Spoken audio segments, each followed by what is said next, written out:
Good evening, everybody. This is In the Paint, the realest show in sports. I'm Max 611. My brother, Mr. Angus Black, won't be with us tonight. Got my brothers Chandler with me and my brother, the Bishop, the evil one. I call him the evil one personified. And we're gonna talk sports tonight. And I want to thank everybody for supporting us. Follow us on YouTube, In the Paint Media Group. That's the YouTube channel. Please subscribe and follow me on Twitter at TheRealMax611 and follow Mr. Angus Black, Rodney Jones at Real R Jones. And the In the Paint Twitter is at In the Paint Media Group. Fellas, let's get it started. How y'all doing? Happy New Year to everybody. Also, Happy New Year, fellas. Happy New Year to you too. Thank you. It's not my fault if you can't handle the truth. we going start in the lane of basketball. We're gonna stay there for a minute. I know it's not scheduled, but before we started the show, me, Chandler, and Bishop were talking about the Knicks, but we're gonna specifically talk about Steph Curry dropping that 62 the other night. What are you guys' thoughts on him dropping 62? I know he gets a lot of hate from people. So y'all comments on him dropping 62 the other night. Well, I didn't understand why everybody was talking about, everybody talking about he was washed. I never heard that. I never said that. Right. What I said was the team was only going to be good if he could score like 30, 35 a game. Right. He's going to have to lead the league in scoring for that team to be good because nobody on their damn team can shoot but him. So that's not shocking to me. I think what is shocking is that people were casting aspersions at him like, there was something going on with him. The man can shoot. So I don't understand where the slander was coming from, and if you were slandering them, you maybe you should do more research or watch more basketball. I don't know. Yeah, well, to me, I wasn't surprised. Right, I'm never surprised. And before I start, let me just preface this with: I'm not a Steph Curry fan, but I'll give him his due. Right, I'll give him his due, give him his respect. I think at the beginning of the season, it appeared that he was not. Just kind of like going through the motions. Like I'll get my 30. Right. And if we win, lose, or draw, that's fine. I'll just get my numbers. I'm not going to play selfish. I'm going to play Steph Curry. But I think he's gotten a little bit excited about the fact that they really didn't know what they were getting with Wiseman. Right. And now you see, hey, wait a minute. We could kind of like have something here. Because it seems like each game that he plays, he's unwrapping more of who he is. Right. The last time we spoke, I had mentioned that when I saw him play, it kind of like reminded me of a upgrade to a Chris Bosh type player. He's got a lot of the skill sets that you didn't see until like the Chris Boshes and some of the other forwards like the Kevin Garnett. He's got that kind of like skill set, and I watch him make moves. He looks like he has the ability to create off the dribble in a half-court set, mid-range jump shots. Right. And he just needs to, get that rookie, get some of these games under his belt. He goes to the hole. He follows up. He rebounds. So he could be a problem. And he's in the system. He's in the system where it's like, the only thing I got to do is rebound, play help defense, and I'm going to get shots because they're going to find me. So I wouldn't. And then now you got Draymond back. So it's kind of like he's kind of like sets the natural order back to the Warriors with the guys that they had there before. So they've gotten a little upgrade in some roles too, because Oubre and a couple of the other guys that they got are decent players. Right. They're decent players, and when they get after it, they get after it. So I don't I said before the season started, like they would make the playoffs. I still think they're going to make the playoffs in the West. Okay. For me, like Chandler was saying, when they got Durant, you knew something was going to have to happen with him, Klay Thompson, and Curry and Durant.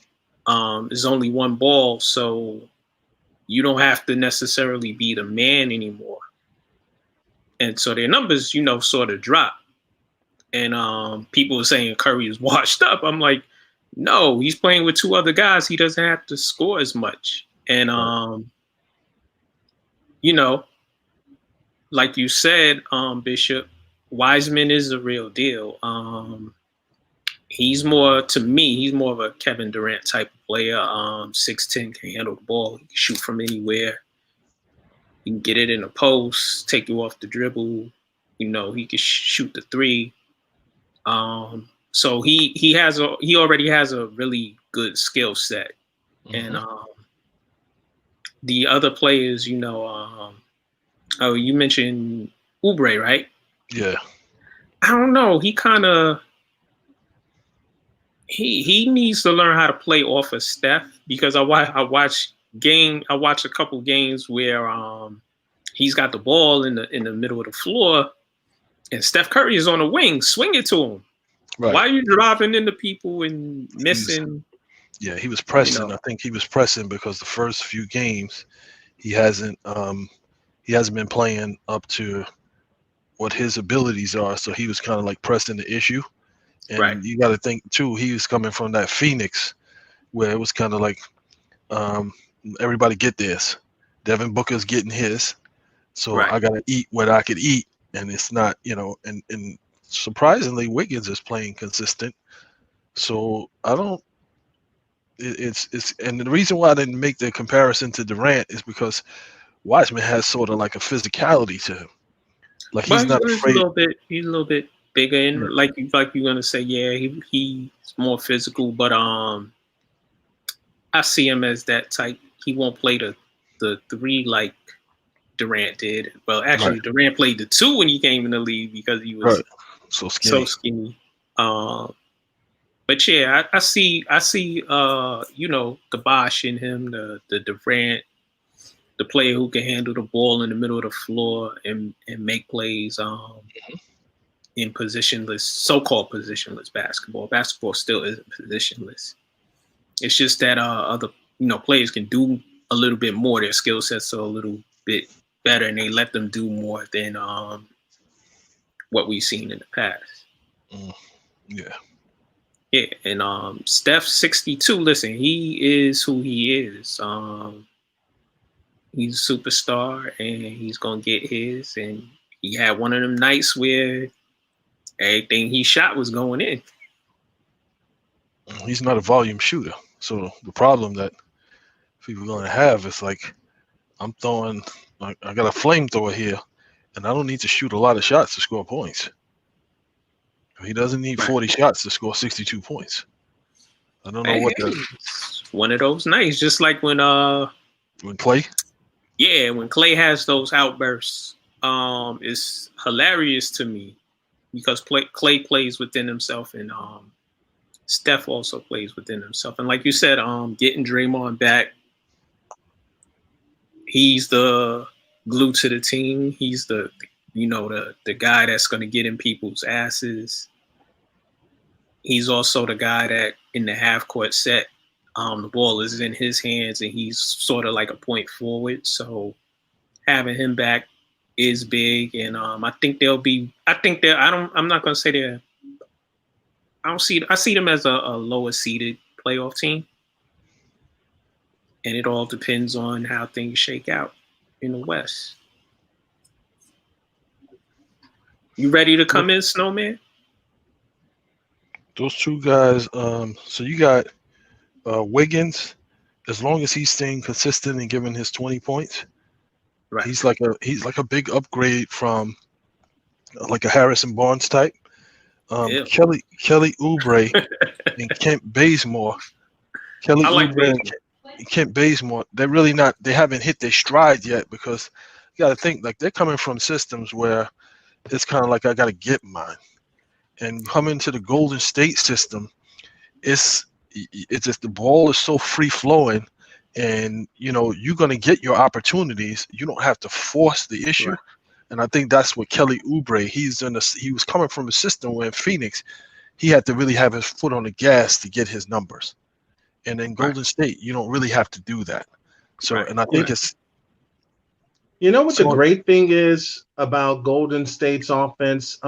Their TV man, Bob Fitzgerald, says it a lot during broadcasts. The ball hops around, and the ball literally hops around players on that team. Oubre has to get used to that.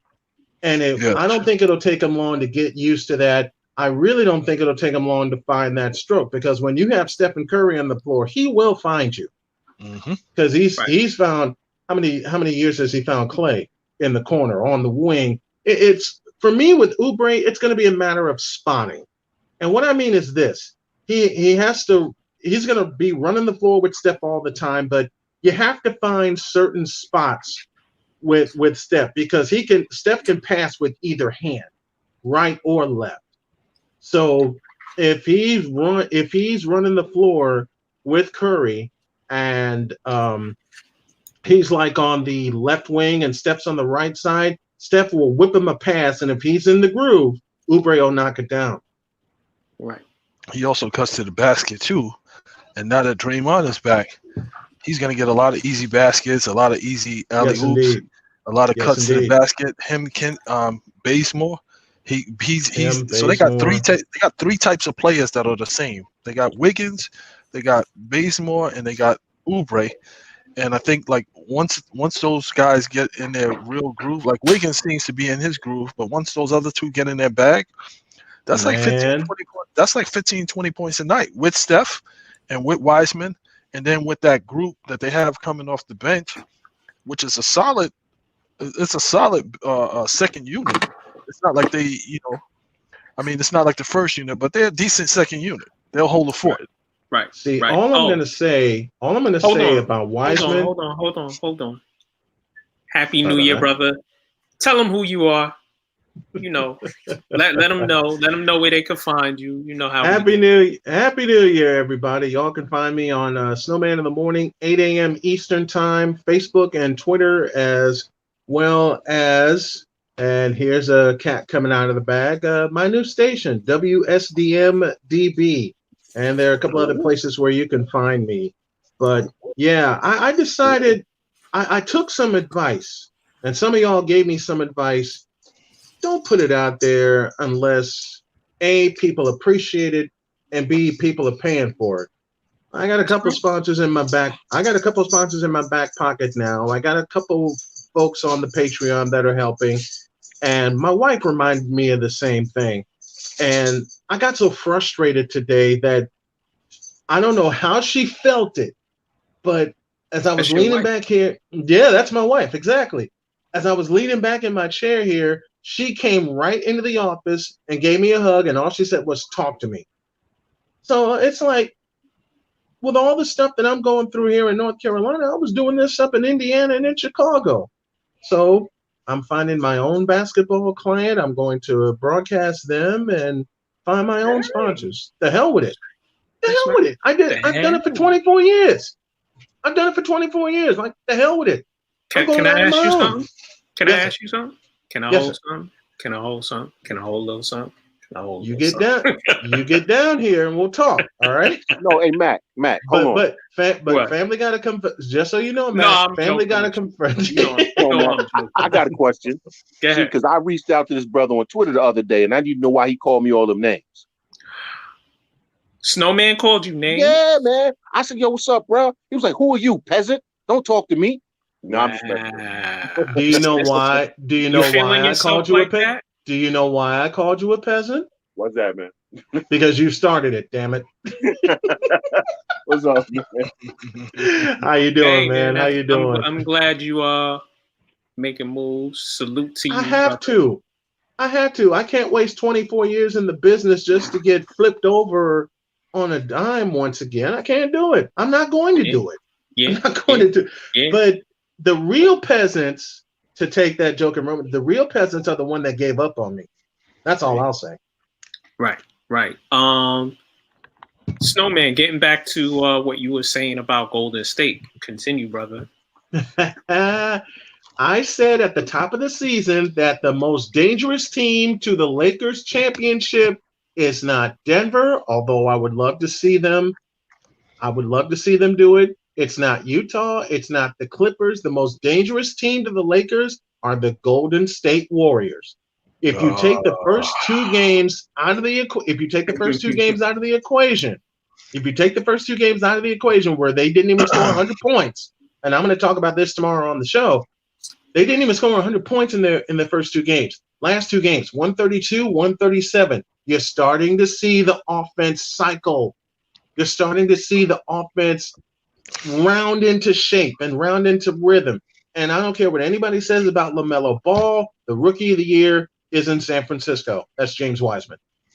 I'm not gonna make any predictions on. I am. I've been wrong before. Rookie I'll be wrong again. But you're gonna be again. Okay. Who's the rookie of the year? No, I'm not even addressing that because those are rookies. Rookies I don't care about. The statement about Golden State being a challenge to the Lakers.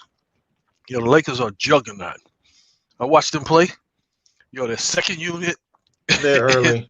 is crazy. It's early. And the first unit is crazy. You getting 20 points. The first unit are the first unit is no good. You're getting 15, 20 points from Schroeder a night, and he's playing defense. You weren't getting that before. You weren't getting that production before. Here's the problem. Is LeBron going to let Schroeder play point guard all season? I have many questions about the Los Angeles Lakers. I'm not going to take away the fact that they are the defending world champions, which they are. All right, they do have a juggernaut of a team. There's just a trap waiting for them at the end of the season. I'm not going to say All-Star break. I'm not going to say early in the season. I'm saying end of the year, there's a trap waiting for their asses. LeBron is historically, he does what's best. Has been trapped. Historically, he's been trapped. By going to the playoffs? By going to the championship? I'm talking about in the playoffs. He's been trapped. Dude, just ask Klay Thompson. Just ask Stephen Curry. Yeah, when he was with Cleveland. Matter of fact, just ask Kawhi Leonard. When he was with Miami Heat. Yes. Is that the Heat? When they were still learning how to play together. 2014. Mm-hmm. And LeBron. He went. What did he do? I think LeBron went 1-1 against Kawhi. Yeah. The Lakers are juggernaut, dude. Ishmael says Golden State will wear out. Golden State will speed up before they wear out. All I'm saying is just watch. All I'm saying is just watch. They'll get better. I agree with that, but they're not. Yeah, it's gonna be. I can honestly say, with the way Golden State will play and want to play, it's a 2-year process for them. But they're getting the right pieces. Yeah. They are getting the right. That I will say, they are getting the right pieces, and it's. If you think about it, within the next 2 years, it's a perfect storm for them. It's a perfect storm for them because they're going to be playing with house money this year because they have one of the Splash Brothers back. They miss Klay. Don't get it twisted. They miss Klay. Klay can stretch it. Klay and Steph together stretch an offense very, very thin. But I will say right now, Golden State is a threat. How much of a threat? We'll have to see. When it comes to Denver, I'm starting to have some doubts about Mike Malone as a coach, and here's why. This is the second season in a row where they came in with expectations. They came in with legitimate expectations for them to be a contender in the West. Yes. Season in a row, they're getting off to a slow start. Mm-hmm. Now he's been great at setting the foundation. He's been great at getting them to this point. Right. I'm wondering if he's the coach that can take them to the next level, because there is no reason for this team to be playing this poorly. Now, I get Michael Porter Jr. again. I get it. Michael, you weren't even using Michael Porter Jr. really fully until the last half of the season last year. Yeah. So that's not an excuse. what's going on with that team. That team, you know what it looks like? It looks like they sat around reading the press clippings and they expect to just roll balls out there and win. Right. Because that's what happened to Portland in the bubble against the Lakers. After they got in the playoffs and had to play like 10 consecutive kind of playoff games, and then they beat the Lakers in game 1, they read the press clippings, and then the Lakers picked them apart. Yeah, so for Denver, I'll preface this. I don't like Denver or Utah. I could care less about those two teams. But I watch. I'm not too high on you. I'm not too high on Utah. Yeah, but go ahead, Bishop. Finish, Bishop. So with Denver, the issue that they have is they run the same pick and roll offense, and people are starting to now understand how to defend Jokic, and they don't play any defense as a team. It's only the second unit that plays defense. The first unit is very limited defensively, and I think it's because they focus on offense so much. And as far as Michael Porter Jr. goes, when he was carefree and no responsibility and coming off the bench, it was real easy for him to go out and issue his flamethrower and issue proclamations and say what he feels and so forth and so on. But now, as a part of the starting unit, there's a certain level of expectation, which means and then you also become whiteboard material. Your name is on the whiteboard of the opposing team. So now the same way Ohio State got some whiteboard material courtesy of Nick Saban's daughter, but I'll talk about that on the show tomorrow. So because now the press is on, now teams are starting to hone in, and you don't get to flow freely around and get wide open shots. And now you have to actually create, and now you actually have to play defense. And now you have to play within the context of the team. You have to play within the context of the team because you don't have that. You don't have that. What's the phrase I'm looking for? You don't have that carte blanche anymore. Yeah, and it's like now the it's a different ball game for him. So it's kind of like pressure bust pipes. Yeah. But that's why I'm going back to the coaching, Bishop, because championship coaches understand how they have to prepare teams and how to grow teams to understand that you're not the hunter anymore, you're the hunter. Yes. When you're the hunted versus being the hunter. And I don't know if Malone is the guy to take them to that point. They have the talent, but I see the same, and I see the same thing you do, Bishop. I see the same team I saw last year. Yeah, I see the same team I saw last year. Right. They overachieved last year. They weren't supposed to go as far as they went last year. They overachieved. Now, with the Utah series, I did expect them to beat Utah because neither one of those teams played defense. Neither one of them. And it was horrible watching that series. It was horrible watching that series. It's like, this is the playoffs. You fighting for a championship, and you got a guy driving into the basket and doing purees through the lane, doing full 360s and smiling for the cameras and laying the ball up. Yeah. Playoff basketball. And then it's like, okay, well, you got a guy that's hot, and nobody takes it upon themselves to say, hey, that's my guy right there. This is the playoffs. You're playing for a championship. This is my guy right there. That's kind of one of the things I miss about the old school NBA. You said it best, the pride.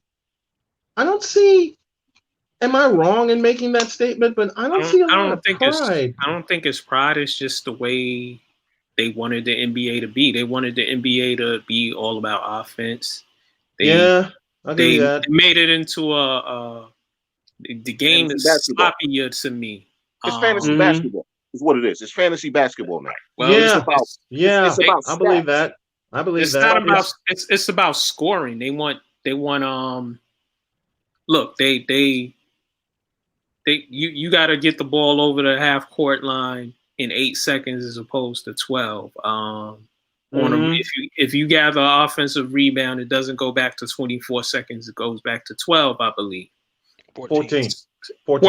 Okay, so you're making the game fast, but you're also making it sloppy because I see teams if I gotta make it across the half court line in 8 seconds, I'm rushing. So it's you don't have time to set things up.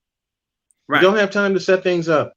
You can also look at it this way, and I mean, I had that perspective a while ago until I sat back and I started watching some more of these games. And prior to about 10, 15 years ago, 10, 15 seasons ago, basketball was you had an assigned position, you had an assigned role. Didn't matter what your Yes. skill set was. Didn't matter what your skill set was. So if you're a big man Mm-hmm. who could shoot and who could do certain things, that's great. Do that in the All-Star game. In the regular season, in the playoffs, Right. this is what you do for us. You get in the Yes. post, you get in the mid-range, you run the pick and roll. So now, Right. And Bishop, there were exceptions. Certain players could do a bit more, so they did a little. that's Yeah. considered franchise players. Yeah. If you're a franchise level player, then you could do that. You pretty much had some freedom. But now it's kind of like everybody's skill set, and I think it's a good thing. Everybody's skill set is being, what I say, accentuated or highlighted. So if you got a big who can shoot, I'm not going to necessarily pigeonhole him or hold to you got to get in the post. You got a forward who can bring the ball up and run the offense. I'm not going to say, hey, well, no, get the guard the ball, and you don't initiate the offense. You allow them to do that. And it's every level of player now that is allowed that freedom in the game. I think it's good because it highlights the skills of these players. But then you complain about Julius Randle. No, certain players, certain players,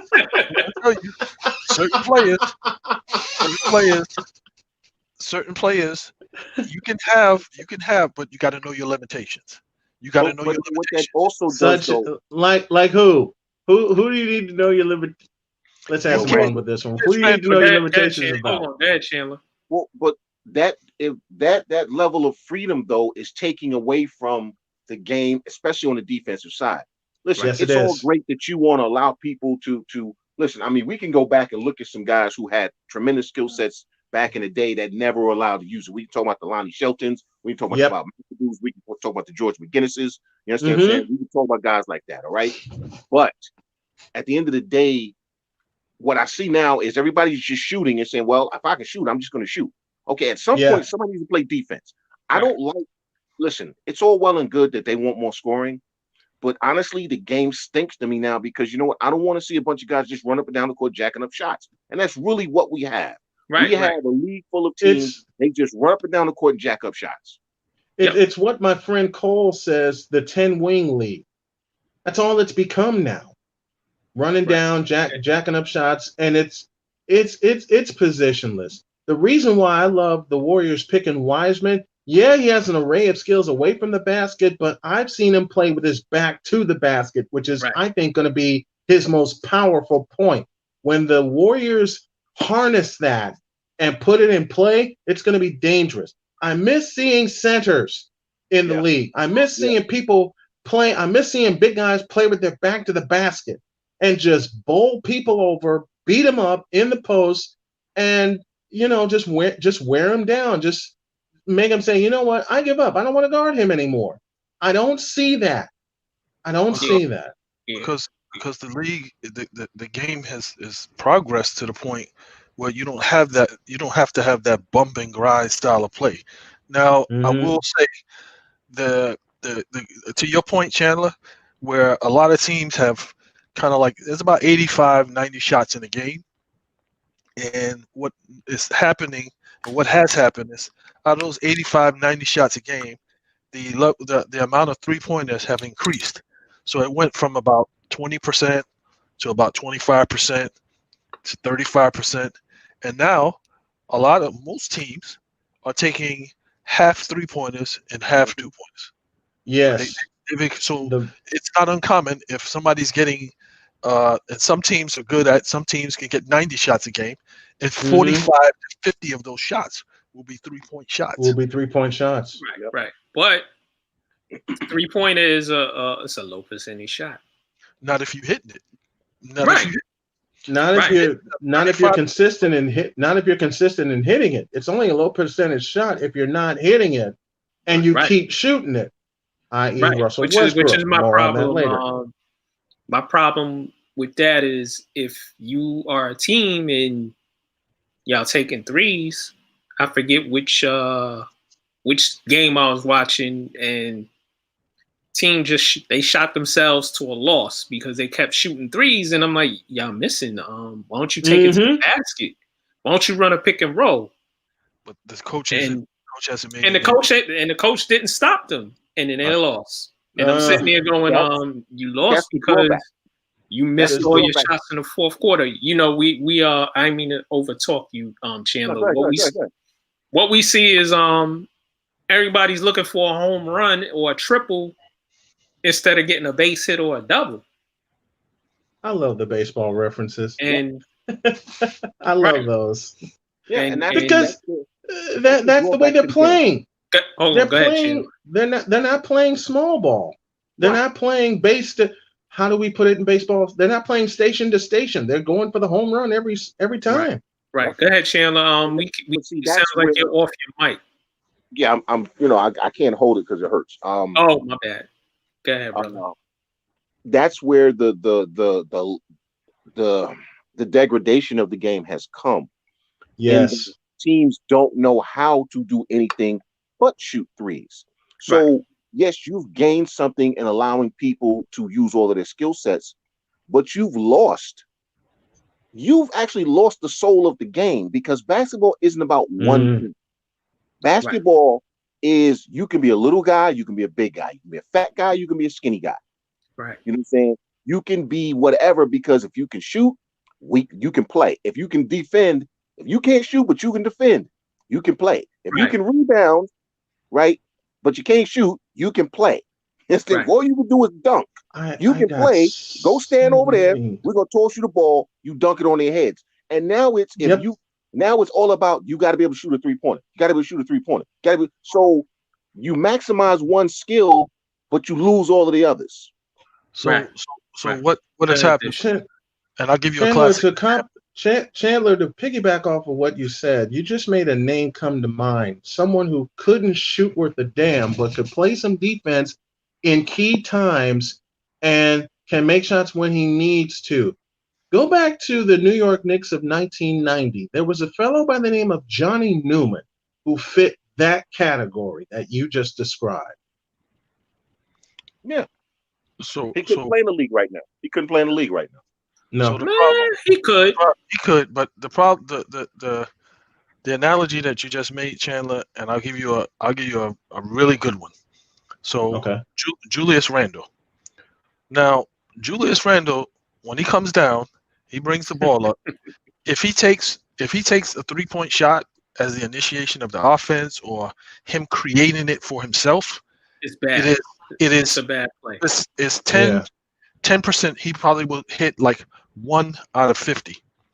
Now, what I've seen in his game is, if somebody else is creating and he's stationary and in the spot where he's spread up, he can hit that shot. So again, it's like, it depends on what type of 3-point shots that you're taking, because you know, if not everybody can shoot like Steph. Not everybody can create off the dribble. Not everybody can put the ball between their legs, behind their back, step to the side, whatever it is, and shoot a shot and shoot it at a high percentage from 3-point range. But most of these guys, if they're set and somebody's setting the table for them and spoon feeding them with that ball, they can hit that shot. Yeah, they can hit that shot. So I'm saying that to say it's not so bad. It's how they're taking the 3-pointers, the type of shot. What I'm saying, though, Bishop, what I'm saying though is, like, when I was growing up, some of my favorite players, I was a really skinny, small kid. You know, my favorite players were the power forwards and the centers. Mm-hmm. You know, when I started playing basketball, I went in the post. I was the littlest dude out there in the post, because I would watch Buck Williams and Mike Jaminski and Ewan and Cartwright and Bob Lanier, and I would do what they did. I would get down there and I would plant my feet, and I try to make my backside as wide as possible. I'm about narrow as a damn nickel, mind you. I'm just trying to make myself wide. You know what I'm saying? And I'm gonna post somebody up. All right, but Chandler, that's the first set of positions I love. When I started playing, I wanted to be in the post. I was the shortest guy on the court, and I wanted to be in the post. And I'm gonna have to take off because I got to be up in the morning to do my show. How tall are you? Right now, I am 6'5". Right, Chandler, how tall are you? Now 6 foot. See, y'all had growth spurts. I was the same, but I ain't have a growth spurt. And one summer I came out. Hold on. One summer I came out, and I thought I was gonna do my my Bernard King, because Bernard King was my favorite player at the time. There you go. I thought I was gonna do my Bernard King, and my friend grew to like 6'2", and I got my stuff punched all over the court. And then they said, "Hey, little guy, just dribble the ball and pass it to me and get out the way, okay?" And that's how I became a point guard. But my point was though is now though you don't have anybody. All the kids do now work on the shooting. Nobody wants to do anything other than shooting and dribbling and dribbling. Looking pretty. Yeah, but they dribble. They look pretty. They work on their dunks if they can get that high. And I want to see some fundamentals. I want to see some fundamentals come back. Now everybody is doing the before everybody wanted to be Steph Curry. Now everybody is James Harden. When I watch kids play, I look at like videos of Mac. Don't make me cry. Don't make me I'm cry, serious. Please. I know you're. I know you're serious. That's why I'm joking with you and saying don't make me cry. I know you're serious. I know some high school kids that are like that. I need to take off because I got to be on the air in the morning. Thank you, gentlemen, for the platform as always. I appreciate it. All right, bro. Good to see you. Happy New Year. And Happy New Year. Salute for your new endeavors. This is our man, the Snowman, Brian Snowman. Thank you. Snowman in the morning. Thank you, gentlemen. Appreciate it. See y'all later. All right. So what I was about to say, the time that you referencing, Chandler, that was when the league was about force. So you would have teams, and it was about brute force. So you would have like dudes were like working out, dudes were like buff, and you had to be a man to play in the league. There's very few like little guys that would making an impact. It was more about the big guys, the forwards, and if you were a forward, you would see like the transformation from when they came in to them bulking up and being like really muscular and being able to absorb physicality because the game was more physical, and it was about like if you want it, you got to get in there and take it. That's what the league. There was just as many kids I knew in my project that were, Tiny Archibald fans. It was John Lucas fans. That was Calvin Murphy fans. What I'm saying though is now there's no option. Is what I'm saying now.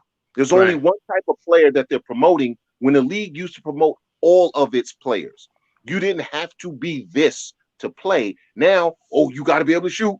You can't. You got to shoot. So you got guys ruining their games because I have to be able to make a three. Listen.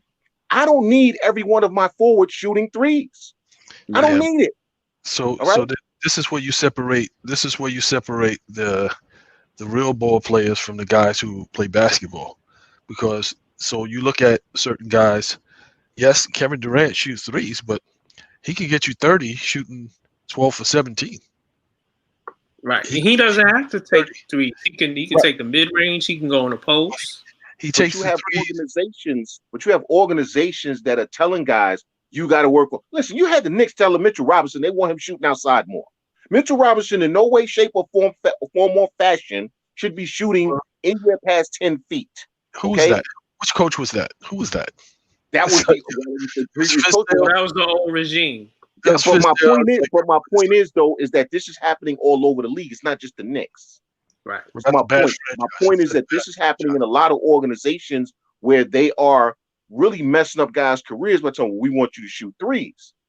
You know what? If he can't shoot threes, that's okay. He can do other things. But that's what sells. That's what sells right now. Yeah, I know. Yeah. That's what sells right now. I'm the old man yelling at the cloud. I know. That's what sells right now. Up and down, exciting. Free flowing basketball. That's what sells. It's like you sitting there looking at the cat, talking about, look at him drinking that damn milk. Why are you drinking that milk like that? It's like, that's what. Right. We got our brother from formerly from the Chi-Town. We got Chi-Town Dom in the house. What's up, Dom? Happy New Year. Thank you for rocking with us. Yeah, Happy New Year's to everybody. What's up, y'all? Yes, sir. What up? Yeah, Curry dropping that 62. Yeah. I mean, I'm really not surprised. It's just, the media. Fans. Just talking, and fans and, people used to Steph Curry being what he was when he won those championships, but the man came off an injury. And all it takes is a few games, and well, now we got 62 up out of him. And then I think the last game, how many points he had? Like 30 or something. Yeah, so it's like no big deal. I'm expecting for him to do that. And only reason why he was this is my opinion, when Draymond came back, they need him. Seriously, they need him. Right, he's the ball handler in the half court. Right, because it takes the ball out of Steph's hand. So Right. Steph could move around, set up to get his shots, and that's what we saw. Because I was watching that game. Mm-hmm. But if Steph has that ball in his hand all the goddamn time, it's gonna be hard for him to be putting up astronomical numbers, which I was watching too. Right. So, right. Can y'all answer me a question real quick? What? Yeah. What's wrong with Toronto? Why are they 1-4 or 1-5 or 2-4, 2-5? Something like they not playing well right now. And Kyle Lowry, he said they need to be better. It's a poorly constructed team. We talked about that the other day. It's a poorly constructed team. They're asking Siakam to be something he's not. Yep, I was about to say that too. And you know what I'm saying? They're asking him to be something he's not, man. And because of that, that team is they're going to struggle until the coach adjusts his philosophy and understands what he actually has in that team. This is going to be about coaching more than anything else. Also losing Serge and losing Gasol is you just lost 2 picks. Yeah. Yeah, so to me, Toronto is their balance, their team balance has been thrown in flux because, like you just said, the two, even though Gasol wasn't like playing as many minutes on the floor, right? Serge had taken over that mid. They did have a defensive presence in the middle, right, down low, and it made things a lot easier for the guards because they could press the issue on defense and create havoc on top because they knew what they were funneling their guy into. They're funneling their guy into a shot blocker. Then you got Siakam. I think the problem, I watched some of his game, and I think the problem with Siakam is he is not like the type of dude that's going to, first of all, he's light in the ass. So, he's not like a Tatum kind of player where he's going to be creating off the dribble and creating a lot of his shots like that. So he's not going to be that type of guy. So they're going to have to figure out, because he can give you 20 to 25 points a night. It just can't be with you giving him the ball and asking him to create. If they, catch him on like cutting to the basket, things like in the offensive flow of things, and teams have honed in on it and making them play half-court basketball. And when you watch the playoffs last season, when they had to play half-court basketball, Siakam does not have that because it's like there's no way that you should allow Jaylen Brown to shut you down. Like there's no way. Like Jaylen Brown is not a defender, and he pretty much shut him down that whole series. And this is a continuation where he's like out of balance. He can't create off the dribble like that on a consistent enough basis. He doesn't have go-to moves. He can't really get in the post. He can't impose his will on a mid-range. So it's kind of like now you relinquish to jacking up threes and trying to create, and that's really not your bread and butter. But I don't know, Bishop. The year that they won the title, he was getting his in the post. He was getting his in the mid-range. Yeah, but that's because the focus wasn't him. He was getting people off the dribble. But like we said, he's on the whiteboard now. Yes. Yes. And it's different. It's different. That's why you got to have people say they don't like James Harden. You got to have respect for that dude because every night, James Harden getting 33, 34, 35 on you with 11 assists. 44 and 17. First game, 44 and 17. Fat and out of shape. 44 and 17. And you 29 other teams on any given night have your name at the top of the list. That to me is crazy. Yeah, but they lost. So yeah, I got it, but still, lost. 44-17. That's crazy. So that No. basically, Listen, I might criticize James Harden, but there's things I love about his game, and then it's just him as a player. Listen, I'll take any player that can go to the free throw line 11, 12 times a night. I take that, especially if they hitting them at the way he hits free throws. He shoots 85 to 90% from the free throw line. So I take that every night. 17 assists. 17 assists. That means that all of the stuff that people were saying, oh, he can't play with passing the ball, he can't do this. He always pass the ball. Exactly what I said. So 17 assists, that ain't an easy task to do. And it's kind of like he got that out of the gate. 17 assists. When you criticize a player, people, I don't know what happened, but you can't criticize a player now. Yeah, but he scored this. That's not it doesn't matter. And to me, it doesn't. I don't care what you scored if what you scored doesn't help us win. See, I can criticize I can criticize your play without denigrating your skill set. That doesn't mean the man can't score. It doesn't mean he's not one of the greatest players in the game. Right. Okay. It doesn't mean he won't go down as one of the greatest scorers. One of Yes. the greatest scorers in the game. Because there's a lot of guys I put in that. There's not a lot, but there's guys I put in that category with him who could get buckets just as easily as he can. But based on the time period they played in, as we said earlier, and the constraints that were placed on players, they may not have been allowed to. But that doesn't change that. But it also doesn't change the fact that the way you play doesn't help us win. See, two things can be true. I can criticize your play without criticizing you as a player. Right. Regular season James Harden versus playoff James Harden. But if you look at in a game they need to win. Even if you looked at that game that you said, okay, but they lost. Right. He wasn't the reason why they lost. He wasn't the reason why they lost. He could have. No.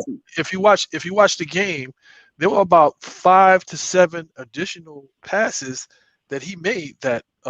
Listen, that game, Chandler, he did what he had to. He did what he needed to do for them to win. But I'm not talking about that specific game. No. I know that, but for that game, he did what he needed to do for them to win, and other people didn't step up, and they lost because of they're not really a good team right now. Exactly, and that's my point. Is when you're not a good team, what I want the best player to do is to do things other than score to make the other guys better. But he is doing that. He moves the ball. He rebounds. The only thing he doesn't do is play defense. Actually, if you look at the last few games, it's turning into a thing where they're starting to be more efficient without him than with him because he's still playing a lot of isolation ball. What did I say? Whatever I've been saying to you guys, that's who he's become. And you can't really change or mask how somebody plays because that's the way they play, and that's the way he plays right now. So, but it's not like he doesn't pass the ball, is what I'm saying. And if you pass it at the last, if you no, he's not doing it like that though. He's not doing it. Waiting to pass the ball till my opportunity to shoot is limited into okay, I got it now, I got to shoot it. Right. Or if you're disrupting the flow of the offense, right? You might be passing, but if we've all played with those guys that when they get in, everything just doesn't flow right. Now they getting 8 points and we might be scoring, but shit just don't feel right. Yep. Okay, because of how they play is not conducive to everybody. Okay, that doesn't mean they're not great. Doesn't mean they're not good players or anything else. It just means that they don't fit what we're trying to do. I don't think James Harden, and I know it sounds crazy, but I don't think he fits what they're trying to do. And I don't know if he's willing to change enough to fit what they're trying to do. Well, here's the thought, Chandler. They should stop pairing him with ball-dominant guards. It didn't work with CP3. It didn't work with Russell Westbrook. But if you got John Wall, you got to start. Well, yeah, you're right. But if you it's probably not going to work with John Wall because John Wall is all three of them to different varying degrees of player. They all are point guards and they all are ball dominant point guards. All three of those guys like the ball in their hands. And James Harden is a ball dominant guy and he likes the ball in his hands. Right. What they need to do is pair him with somebody who's a shooter and not so much of a ball handler. You know who actually he would fit perfectly with? The guy we always complain about not shooting, Ben Simmons. Well, Bishop said he should go to Philly. He's been saying that for like 4 weeks. Yeah, but he wants to with Embiid. I'm saying that Ben Simmons. Oh yeah, that's right. That's right. I'm saying that Ben Simmons would work perfectly with James Harden. Not really. Simmons still needs the ball in his hands. No, he doesn't. But Simmons, you can play Simmons off the ball. Simmons is what, 6'8", 6'9"? He's 6'9", I think. 6'10". 6'10". Okay, he's a small forward. Right now, yes, he can initiate the offense, but he also cuts to the basket. He does post up. He likes the mid-range game. If you really look at Simmons' game, right, he's a guy who he doesn't have enough of an ego. If you say we're gonna have James initiate the offense, you go, okay, he'll just go do all the other stuff that he's really good at. Right, is what I'm saying. Well, you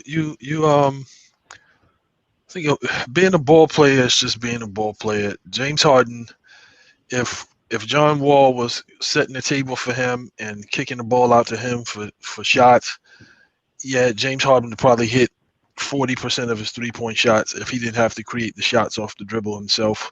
From what I can see, I've watched a few of their games. Their problem is they don't play defense. It's not offense. They don't play any defense. And then in that Western Conference, you got a lot of talented offensive teams. So if you don't make a commitment to defense on some level, you're going to get like blasted when you play some teams because that's just how they're constructed. James Harden's his lack of success in the playoffs, I think, is more of a function of the system that he was playing in. And when you get into the playoffs, you get to the first round is, you're playing against an inferior team. Bishop. More than likely playing against an inferior team. Bishop. Okay. Yes, sir. I'm sorry.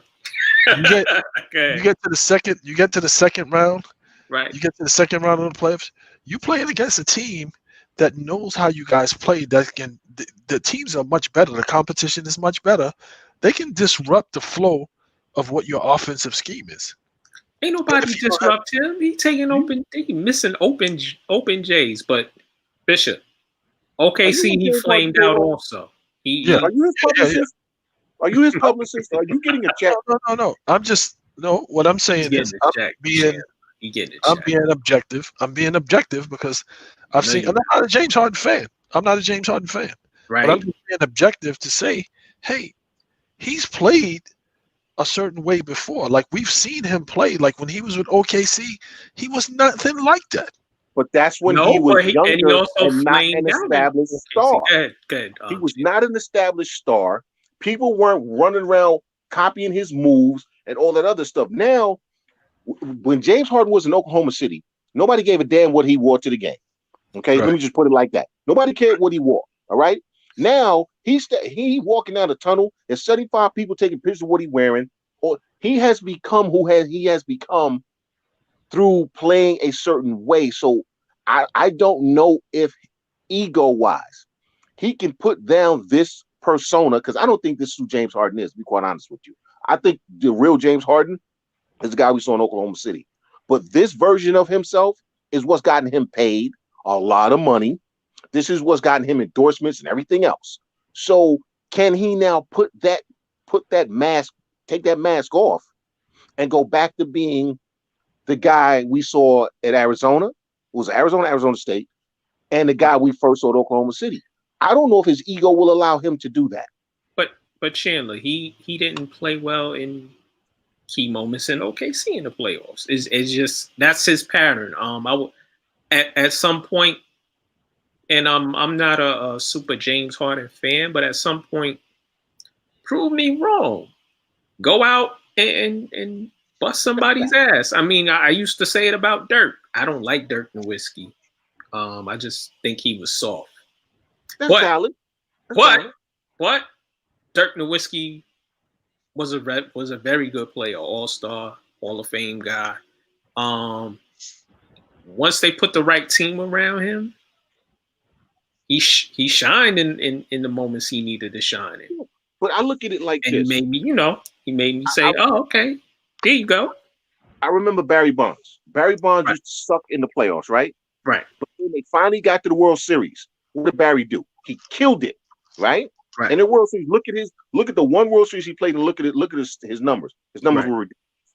Right. Now getting there, he wasn't much help getting them there. Once Right. they got there, he damn near carried them to a championship. You understand what I'm saying? Right. So I think with James Harden, I think James Harden will have some success, but I think he needs a team that can get him to the finals. And I think once he gets to the finals, That's I valid. think James Harden is going to win a Finals MVP.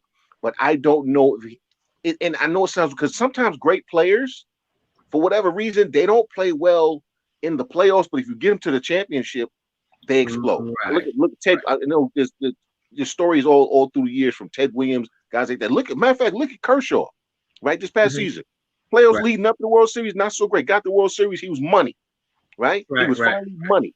So I think with Harden, you're right. He hasn't lived up to it, but I think James Harden needs a squad that can kind of win in the playoffs in spite of him until they get to the finals. Agree. Yo, let's move on. We spent like an hour talking basketball, beautiful talking. You know how it is. Talk about the Nets. Oh no, we gonna save that for another time. The New York Jets finally fire head coach Adam Gase. Wait. Well, just real quick. Yes, sir. Let me tell you how bad the Jets are. The Jets are so bad that they asked for permission to speak to a defensive coordinator. He renegotiated his contract to stay with the team he was with so he wouldn't have to interview with the Jets. What guy is that, please? Patrick Graham. Oh, the Giants coordinator. I ain't mad at him. You know what's crazy? He was going to get other teams were going to try to speak to him because the Giants defense through the season, the beginning of the season they were bad, and then they gelled and they were better. But the Jets helped somebody get money.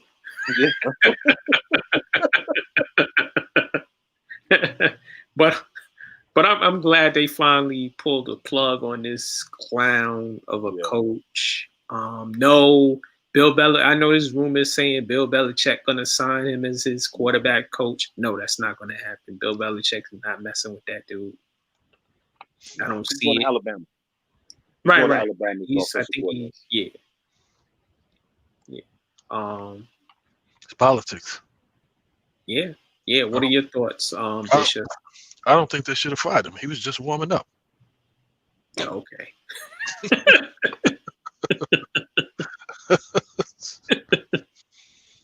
My problem with this whole thing is, once again, we're hearing about they want an offensive guy. How about you hire a coach?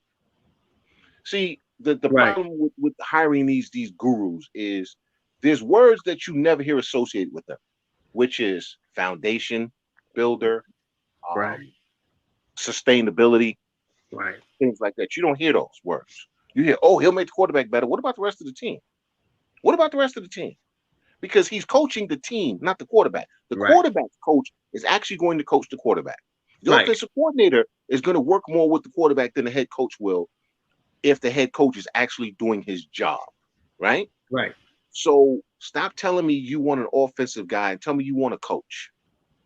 Because right. You want to lead Go ahead. I'm sorry. Go ahead. No, I cut you off. I'm sorry. I was going to say, if your coach is going to hire a good quarterback's coach and offensive coordinator and people to work with the quarterback and get the quarterback where he wants to, and then if there's anything he can add, he will. Like Andy Reid doesn't work all the time with just Patrick Mahomes. Right. He has his offensive staff for that. Now, does Andy add some things and talk to Patrick every so often and sit down and say, hey, how's this going? I'm sure he does. But just to think that Andy Reid is exclusively working with Patrick Mahomes, and that's why Mahomes got good, then you obviously don't know a damn thing about coaching. Right. Or Andy Reid, for that matter.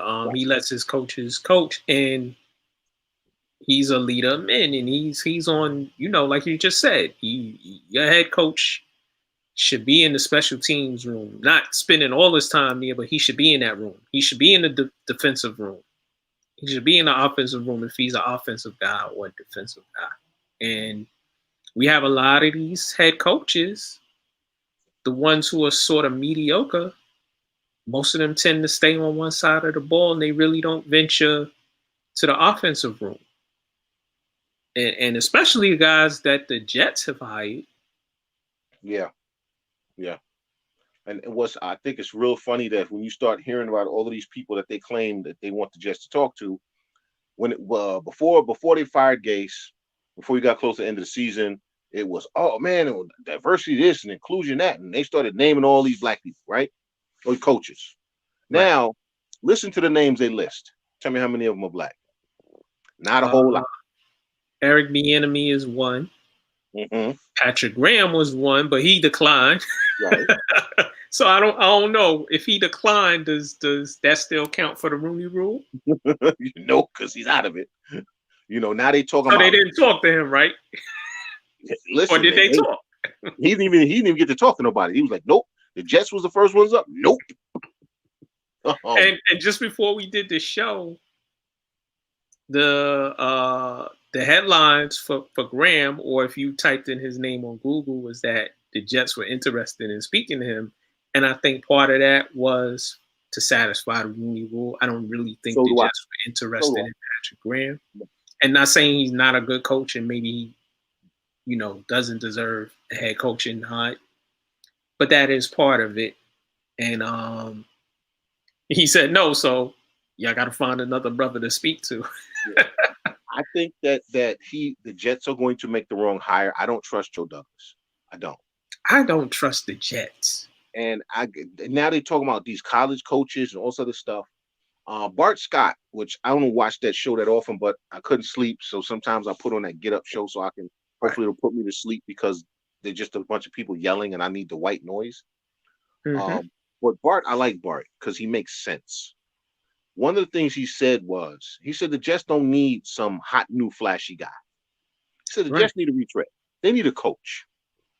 They need somebody a retread, but somebody who, retread. You know who he said? Jim Caldwell, and I like that. Jim Caldwell as a Jets coach would check a lot of boxes as far as professionalism, setting a foundation. By the way, quarterbacks have gotten better with him as head coach because he hires good coaching staffs. Matter of fact, Matt Stafford had a pretty good couple of years with Jim Caldwell. His interception rate went down. Yeah, his interception rate went down. Funny how that works. Quarterbacks that play for Jim Caldwell don't throw a lot of interceptions. Right? They don't turn the ball over a lot. Right? Because the offensive system that he wants to run, he gets coaches that can run that. So Jim Caldwell, to me, would be the perfect hire. I love Eric Bieniemy. I want Eric Bieniemy to get a job. But I don't want Eric Bieniemy to take that Chargers job. You want him to take the Chargers job? Yes, because I think that's the best job out there when you look at all the pieces they already have, and the quarterback they already have. I think Eric Bieniemy would. I want him to be successful right off the rip. I want him to take the Houston job. There's not enough pieces in Houston, man.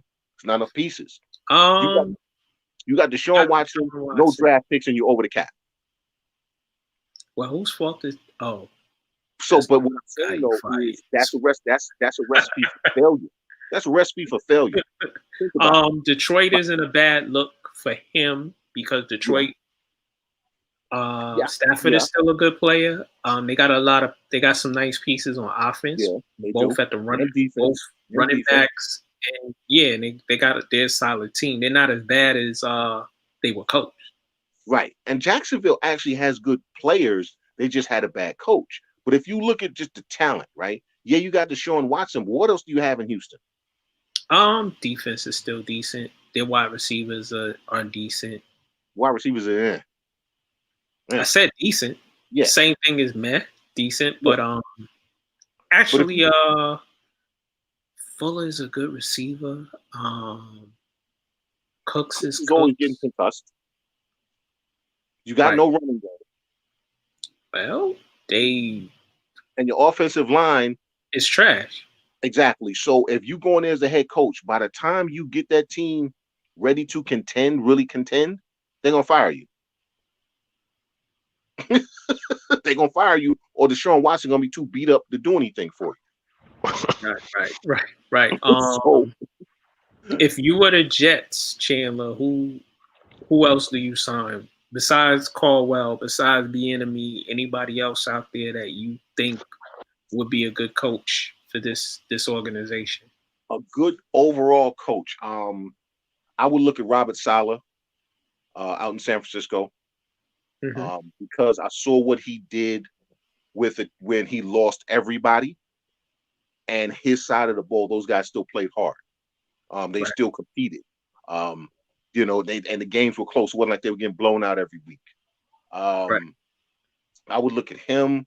I mean, yeah, Bieniemy wants to come out, take Bieniemy, obviously, because like I said, I just want him to go somewhere where he'll be successful right away. I don't know if that'll happen with the Jets because I don't Right. trust Joe Douglas mainly. So if you get a defensive guy, who do you sign as your offensive coordinator? It depends on who the coach wants.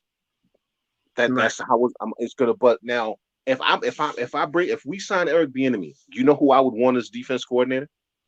Who? Phillips. You can't hear you. Because I would want. I couldn't hear who you said. Wade Phillips. Okay. Because what I would suggest to him as a first-time coach, I would suggest he hire a lot of coordinators, guys who had been coaching for a while, who had been head coaches before, and basically I would basically assemble an all-star team of coaches on my staff. If would he get can't get him, get Romeo Crennel. Yeah, I would get Wade Phillips, Romeo Crennel. If he doesn't stay in Houston, right? Coordinator. Let's see who would I look at. There's some guys out there. Former coaches. I might even look at Gary Kubiak. See if I can pull him away from where's he at now? Wherever he is. See if I can pry him away from there. Special teams coach. I'd see if I'd definitely go see if I could get Bill Callahan from wherever the hell he is. Well, he'd be your offensive line coach. Yeah, exactly. No, that's what I mean. I want Bill Callahan on my staff, bro. Yeah, it's funny. He's coached with the Jets before. Yeah. Or Mike Munchak. I want Bill Callahan or Mike Munchak as my offensive line coach. Special teams coach. I might go see if I can get old boy out of retirement, the one who used to coach for the Jets, special teams coach. Well, his son is a coach, I believe. Okay. Or I'd get the Fossil son as a special teams coach, I believe. Right. But yeah, I would assemble basically an all-star coaching staff, and I would tell management, listen, these are the guys I want, and the check better be blank because we're gonna have to pay them. Right. Sort of like what the Knicks did with Tibbs. They got him some legit guys. Yeah. Not moving away from football, but because sort of what they did, sort of what the Giants did also. Yeah. Because if you do that and you see the impact it had on the Giants, you're able to set the foundation and culture right away because you have all of this experience teaching these guys. So if you really, truly want to change the culture on the Jets, that's what you do. Right. Listen, Adam Gase was a colossal failure, 9-23. How do you hire a guy who you watched in your division and you watched him fail? His offenses were near the bottom when he was in Miami. He comes here and it's the same thing, and he's just not a personable guy. Like I read articles where players say there was a disconnect with him. He had a disconnect with you have a disconnect with everybody. As a doing sports, you got to be a personable person. Otherwise, it's not going to work. Well, you can't be phony. Like, if you're a guy who doesn't say a whole lot, okay, people can live with that because that's who you are. Right. He was arrogant to a point where he thought he was better than everybody else, and that's never going to work. It's never going to work. Right. He just. I know one thing. It's gonna be real interesting to see who these teams hire. Like, you got Elway stepping down as the GM finally. He still got Wade and he's still in charge, but he doesn't have say on the roster anymore. Right, which is the most important thing. And maybe because he did fine there, but he won a Super Bowl for them. Yeah. They were in contention for another, he had a good run doing what he was doing there, and it's time for him to step aside. Well, part of it too is there's a battle going on between Pat Bowlen's kids, who's gonna win the team. So I think he's decided who he's going to support as who should be the next owner. And, Elway carried a lot of weight in Denver. Yep. So by him agreeing to become team president rather than step away, I think that paves the way for the daughter, who I think should get the team, to take full control of the team. Right. But that's going to be interesting who they hire, because I'm like I said, Louis Riddick better get a GM job. He better get a GM job somewhere. Listen, Jerry Reese is out here getting interviews as well.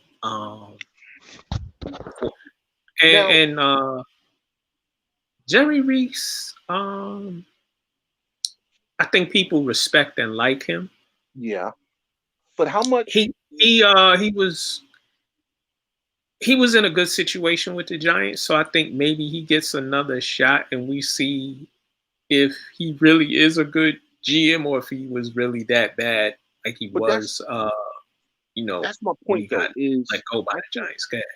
I think Jerry Reese was trying to set the team up to move away from Eli Manning, and the Maras wouldn't let him. So all the moves he made were about sustaining Eli Manning versus making the team better. So, and I think at a certain point, I think he started trying to get Eli ass up out of there, kind of like what Joe Douglas did to Adam Gase, and it didn't work for him, so they got rid of him. I would like to see him in another organization to see how much of it was him and how much of it was ownership. Right. That's what I was basically trying to say. He's getting interviews. Louis Riddick should get the GM job. I think he probably goes to Detroit. I hope so, but I don't know, because Chris Spielman is there. And listen, I like Chris Spielman as a player. I do not like Chris Spielman. I don't like Chris Spielman as a human being. He's very Trumpy to me, with some of the nonsense that he says. But I don't know if I'm Louis Riddick, if I want to go in there and work with that. You understand what I'm saying? Right. Let's move on a little bit.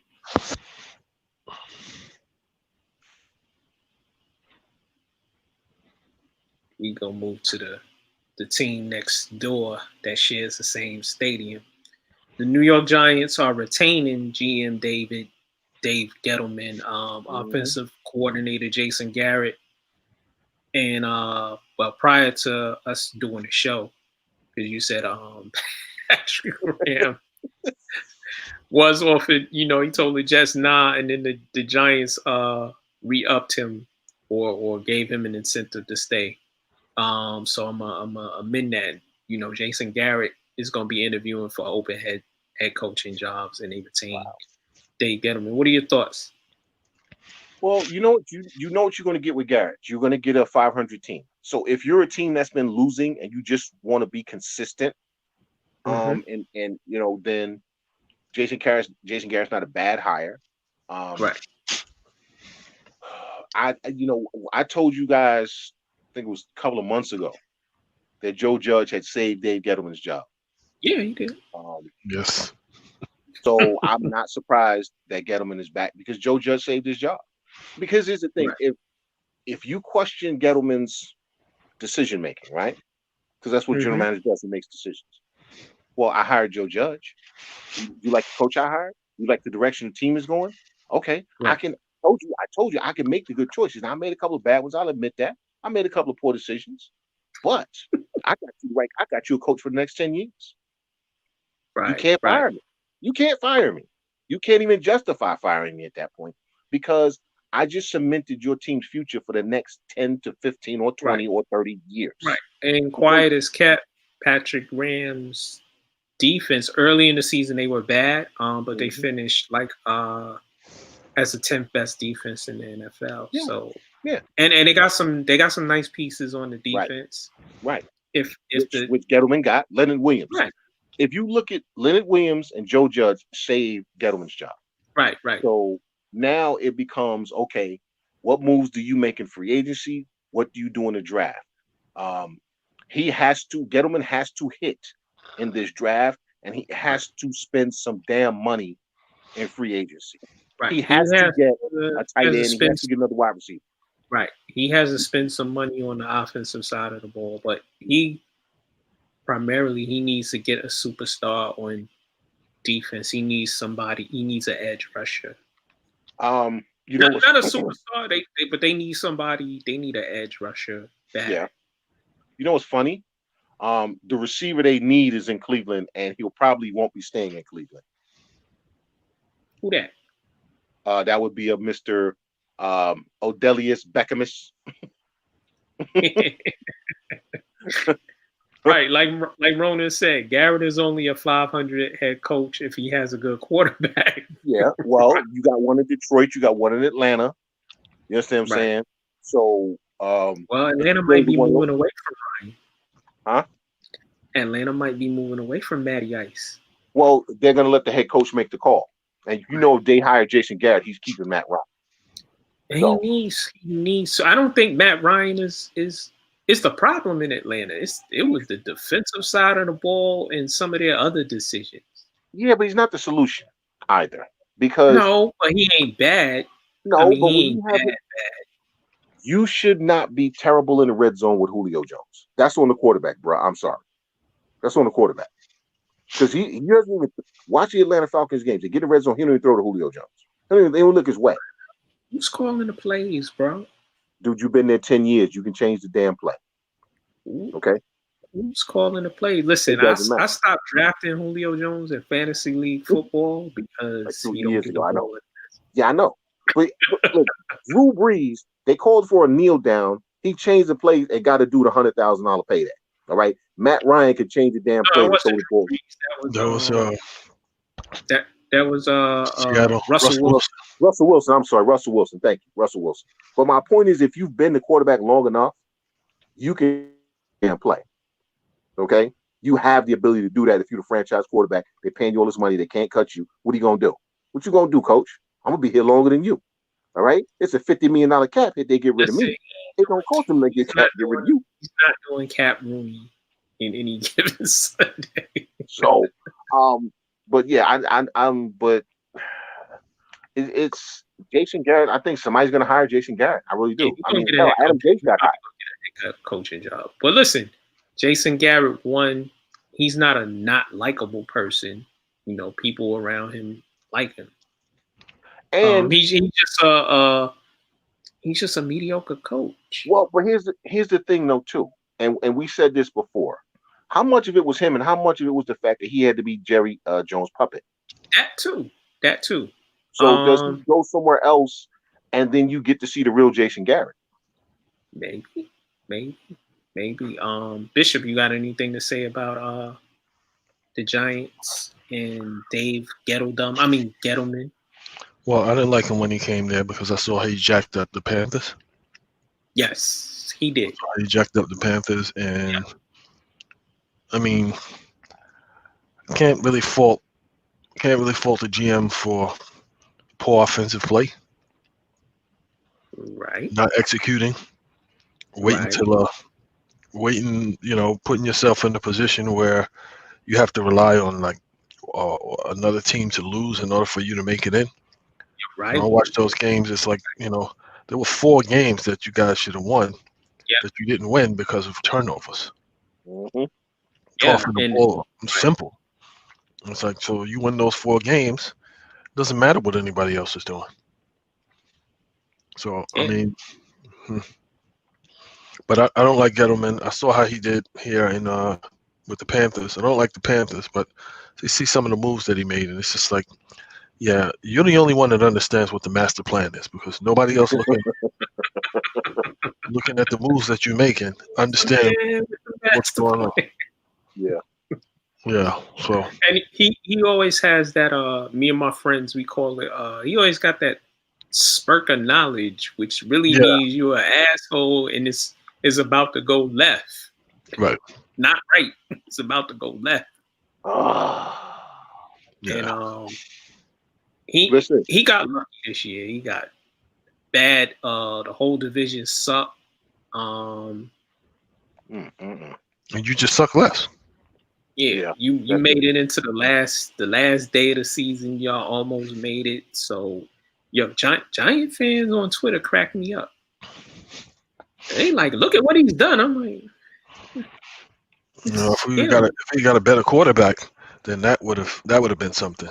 Or how about you wasted a draft? You sort of wasted a draft pick on him because you could have got somebody better and got that kid in the 4th round. Yeah. Yep.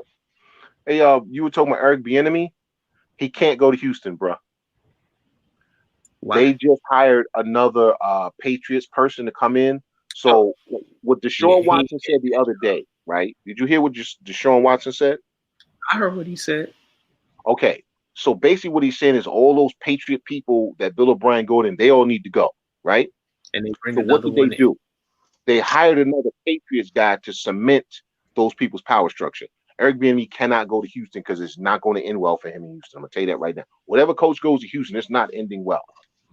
Because it's them a bunch of backstabbing dudes that come out of that Patriots thing. They're a bunch of backstabbing, underhanded dudes. Well, you saw the dude in Detroit. Soon as he got there, he didn't like Caldwell for whatever reason. I'm not a Caldwell fan, but I know he's a decent coach. You got in there and you was like, nah, we going in a different direction, and yada yada yada, and then you bring in Matt Patricia, your boy, and he sucked ass. Yep. So Bieniemy ain't going to Houston because that's going to be a whole Patriots flavor thing there. Andy Reid probably is going to say, no, don't do that, son.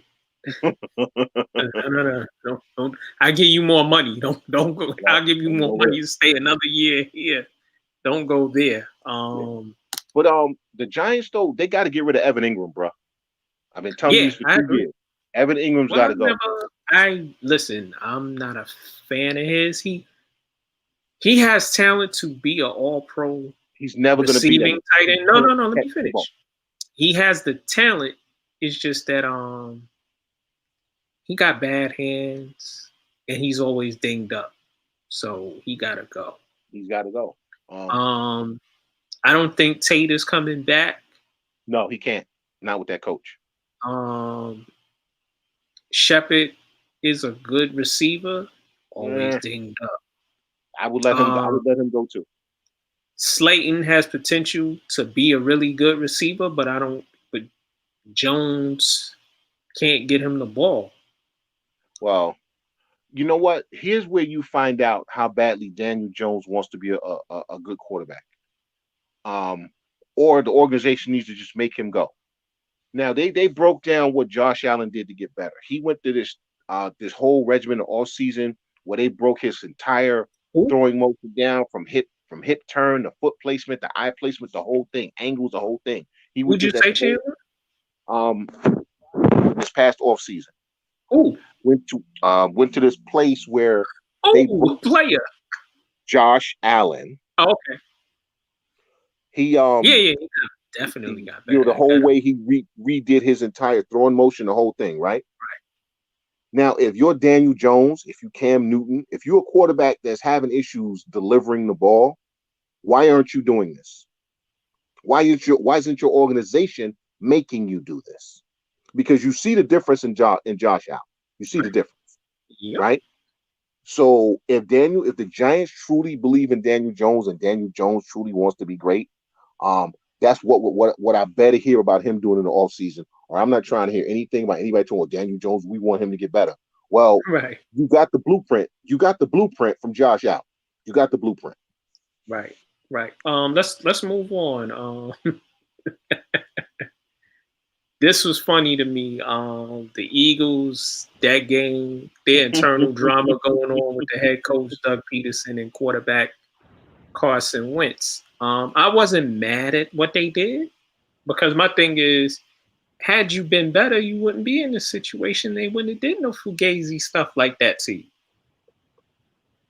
So I'm not mad at the Eagles. No, I mean they did what they need to do for draft position. Listen, that came from management. That didn't come from Doug Pederson. All right. So all these people running with Doug Pederson, they know damn well that came from upstairs.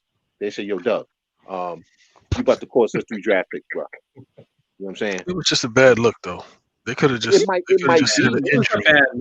It They could might have just be. said, hey, the quarterback was injured. He was injured. He's not available to play. Sat him out, and just rolled the dice that way and kept it. Yeah. But to do it that way, it was kind of Mitchy. I think honestly, Bishop, I think that Pederson was trying to win the game, and somebody came and tapped him on the shoulder and said, "What the hell are you doing? Yeah, but we can win the game. We can win the game. What the hell are you doing?" Yeah, but honestly, I believe that's what happened. I believe that he got a talking to at halftime, because I think he was trying to win that game, and I think he got a talking to. But Like, me no, ask you this: is he a good coach? at 4 and what? Everybody has bad years. I think he is a good coach.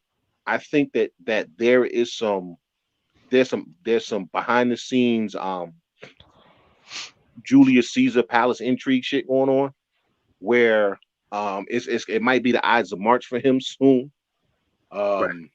I think he has the support of the team as far as the players.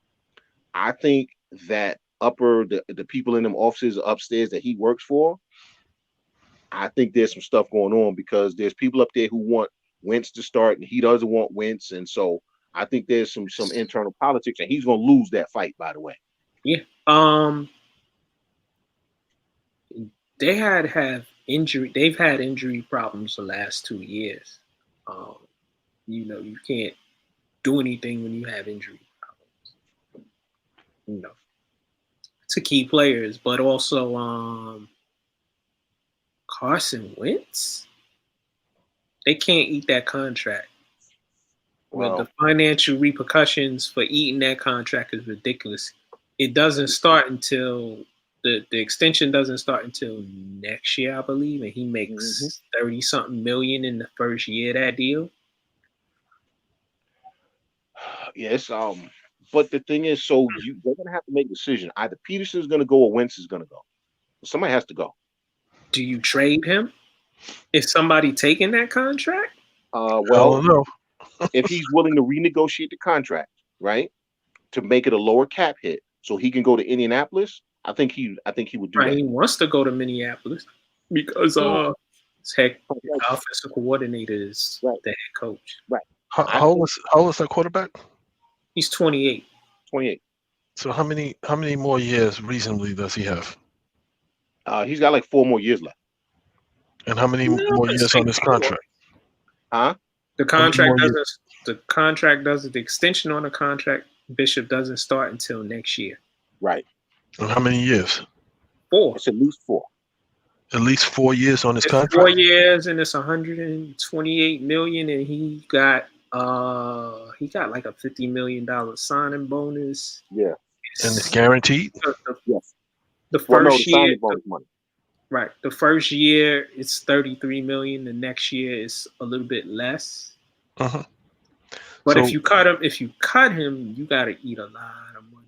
But I'm saying, why would you, as a player, when you only have another 2 to 3 years of good shelf life, why would you cut your nose off to spite your face?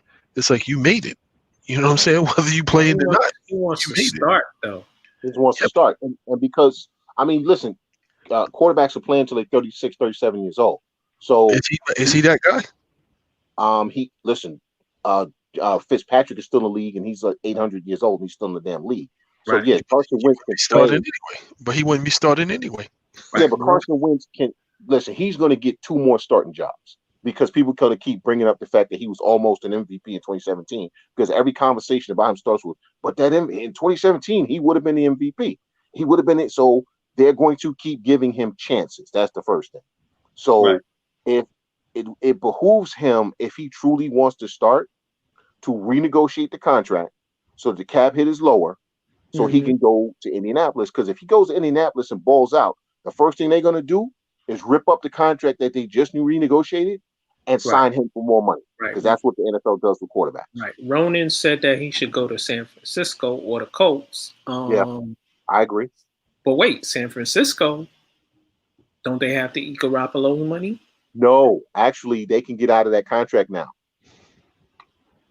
without a cap hit. They can get rid of him now without a cap hit. That's why this was such an important year for Garoppolo, because there's no more money. They can cut him now with no penalty. Okay. They are going to get rid of him because listen, C.J. Beathard honestly looked Played pretty better. damn good in that offense. Yeah, he played. So Garoppolo, I don't see him coming back, but Frisco would be a good spot for him. Or the Colts. Right. Not getting off the subject of Carson Wentz, but is Garoppolo gonna find another starting job, or is he really a backup? He's a tweener. If everything else is right, you can win with him. Right. If not everything is perfect, you're not gonna win with him. So if I'm just a quarterback away, right? If I got everything else set up, I got my receivers, I got my running game, I got my defense, I got my special team, I got my head coach, and I just need a quarterback, I'll take Jimmy Garoppolo.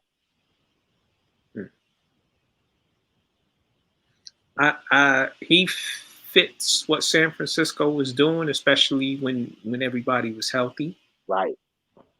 But they lost their tight end. Their running backs were in and out all year. They lost one of their receivers this year. They had a receiver come in and actually Ayuk. How you say his last name? Brandon Ayuk. Ayuk is nice, and the other receiver is nice too. Yeah. But the thing is, if you can't count on him when people get injured all the time, you can't bring him back because he needs everything perfect. He needs everything perfect, and plus he's injury prone. Right. So, in reality, he should be a backup, but somebody's going to give him a chance to start. Right. Is Carson Wentz? He's another one. He's dinged up a lot. He got a big fat contract. Is he a starter? He needs to go to Indianapolis and be, safe with his guy. Yeah. And that says a lot about him. That says how mentally weak he is, honestly, because he couldn't handle a little hardship. And the other thing, though, is what it also says is, honestly, I don't think he's going to be successful no matter where he goes, because it speaks volumes to me that twice, since he's been in Philly, twice. Mm-hmm. And you're talking about different locker rooms, like some guys changed, or like all the wide receivers are gone from before and all of that. But the team overall preferred the backup to you. Right. Let's talk about the backup. Is he the real deal? He can be. I like Jalen Hurts coming out of college. I thought Jalen Hurts was going to be a good quarterback, even though everybody was slandered. Oh, he couldn't throw at Alabama. Well, he went to Oklahoma and threw, which I say now. I think Jalen just needs reps. He just needs reps, and he needs patience. Mm-hmm. The problem is he's kind of in the wrong market for that. Well, the Philly fan base is the Philly fan base. Exactly. Y'all are some special people. Yeah. No, and I don't mean that in a disrespectful manner. It's just Philly, man. You better clarify that, because if you ever make it to Philly. Well, I do traverse and I do go to Philly, y'all. So I don't want y'all snuffing me like y'all snuffed the dude. I mean it like that. I ain't never coming to Philly. Philly stinks now. I ain't cheering. We'll run up on you, Philly Bears. Nah, but actually the city of Philly is a cool city to me. Just how I roll. But their fans are hilarious. And they're rabid, and they can be contentious and disrespectful, nasty. So you just mean they're passionate? Very, very, very passionate. Dude, smashing their whole TVs, the 80-inch joint. Yeah, that's a little bit too passionate. I like what Ronan just said. Yeah. Minnesota, it is a good fit for him. Yeah, but Kirk Cousins is there with that nasty. Aren't they just gave him more money, didn't they? Kirk Cousins, I don't know if they gotta eat money if they get rid of him. That's the thing, because I think Zimmer might be done with Cousins, because they're not gonna win with Kirk Cousins. They're not gonna win. No, that's why what's the receiver that's on Stephon Diggs. I love Stephon Diggs. Stephon Diggs, like, yo, get me up out of here. This dude is whack. And I have actually, you might know who it is, Chandler, but one of the guys that we talked to on Twitter, he's a Minnesota guy, and he's like, Kirk Cousins is good. I'm like, dude, Kirk Cousins is garbage. and I get it sometimes. People who are fans, they love some of the players unconditionally, but Kirk Cousins will get you certain numbers. He turns the ball over at the wrong time, and he's not good in the red zone. He's very, very. That's where most of his turnovers come, is in the red zone. He's just really not that good. Well, he's not a guy that's going to lift your franchise if you need to go to the next step. Now, if you are a franchise that's trying to come up, Kirk Cousins is a perfect fit. Right. Like, he'll get you relevant. And that's about it. Yo, Ronan is hilarious. Cracking me up. He said Philly is effing Gotham City without Batman to regulate that grimy ass place. Oh boy. Wow. Like, I could see if say let's say you do a total teardown in Detroit, right? Or Atlanta. Let's say you do a teardown in Atlanta, right? Right. Kirk Cousins would be a guy that you would go to. Because he'll keep you relevant while you're fixing the team. Right. His contract situation. I wish I had his agent. If I ever meet Kirk Cousins, I'm shaking his hand. I'm like, yo, bro, you did the damn job. Gee. I know I criticize you, but god damn. Listen, that's the poster child for playing the system perfectly. All right. Him and Darrelle Revis, they got, all day money. All of it. Yeah. They did it in different ways, but the Darrelle Revis, oh my God. That's it. Me and R used to argue all the time about Darrelle Revis. He was like, yo, this dude just signed a contract and he complaining already? I was like, yo, hey, he getting his. But yeah, I think Philly is gonna stay with Doug Pederson. He gets another year. He's on the hot seat next year, though. Yeah, I think so. And that's the thing, and that's why I don't know if they keep Wentz, if Jalen gets a long enough leash to be good, because Pederson's going to have to win right away. What I would actually prefer, honestly, is they bring in a veteran quarterback, right, and let Jalen be the backup, and let Jalen just really get coached up for another year before he's the starter. Like, bring in a guy as a stopgap for a year. Give him a 2-year contract, but you're gonna cut him the second year, so you give him all the bonus money up front. And basically you let him know, listen, the longest you're gonna be here is 2 years. It's probably only gonna be 1, but we're willing to pay you. Are you willing to come here? Yes or no? Right. You had brought up a point about Carson Wentz and them. They brought in somebody to take your spot, and then they drafted another quarterback. Mm-hmm. That when I saw that, I was like, oh, Carson Wentz might be done. Yeah. It's like, and that's why I wonder, even going to Indianapolis, because if the people that you got to go out there and fight with every day don't really like you, that speaks volumes to me, man. Mm-hmm. It speaks volumes to me, because that Indianapolis locker room, for all of what's going on, they love Jacoby Brissett. They love him. Yeah. They also like Phillip Rivers. So it was never a thing where it was either or, it was both. Carson Wentz seems to be a guy that makes you kind of an either or person. You either like him or you hate him. There's no middle ground. Right. Indianapolis is an interesting team, because I didn't think they were going to be as good as they were this year, and they actually were very good, and they got some pieces in place. And Phillip Rivers isn't long for there. He probably has another year or two left. Yeah, but you can't pay him, because remember, they paid Brissett. They're paying $40 million at the quarterback position right now, bro. Mm-hmm. So if you can get, If you can get Wentz to renegotiate his contract, right, to where you're paying a little less, then I say bring him in. But if he's not willing to renegotiate, then keep it moving, bro. Yeah.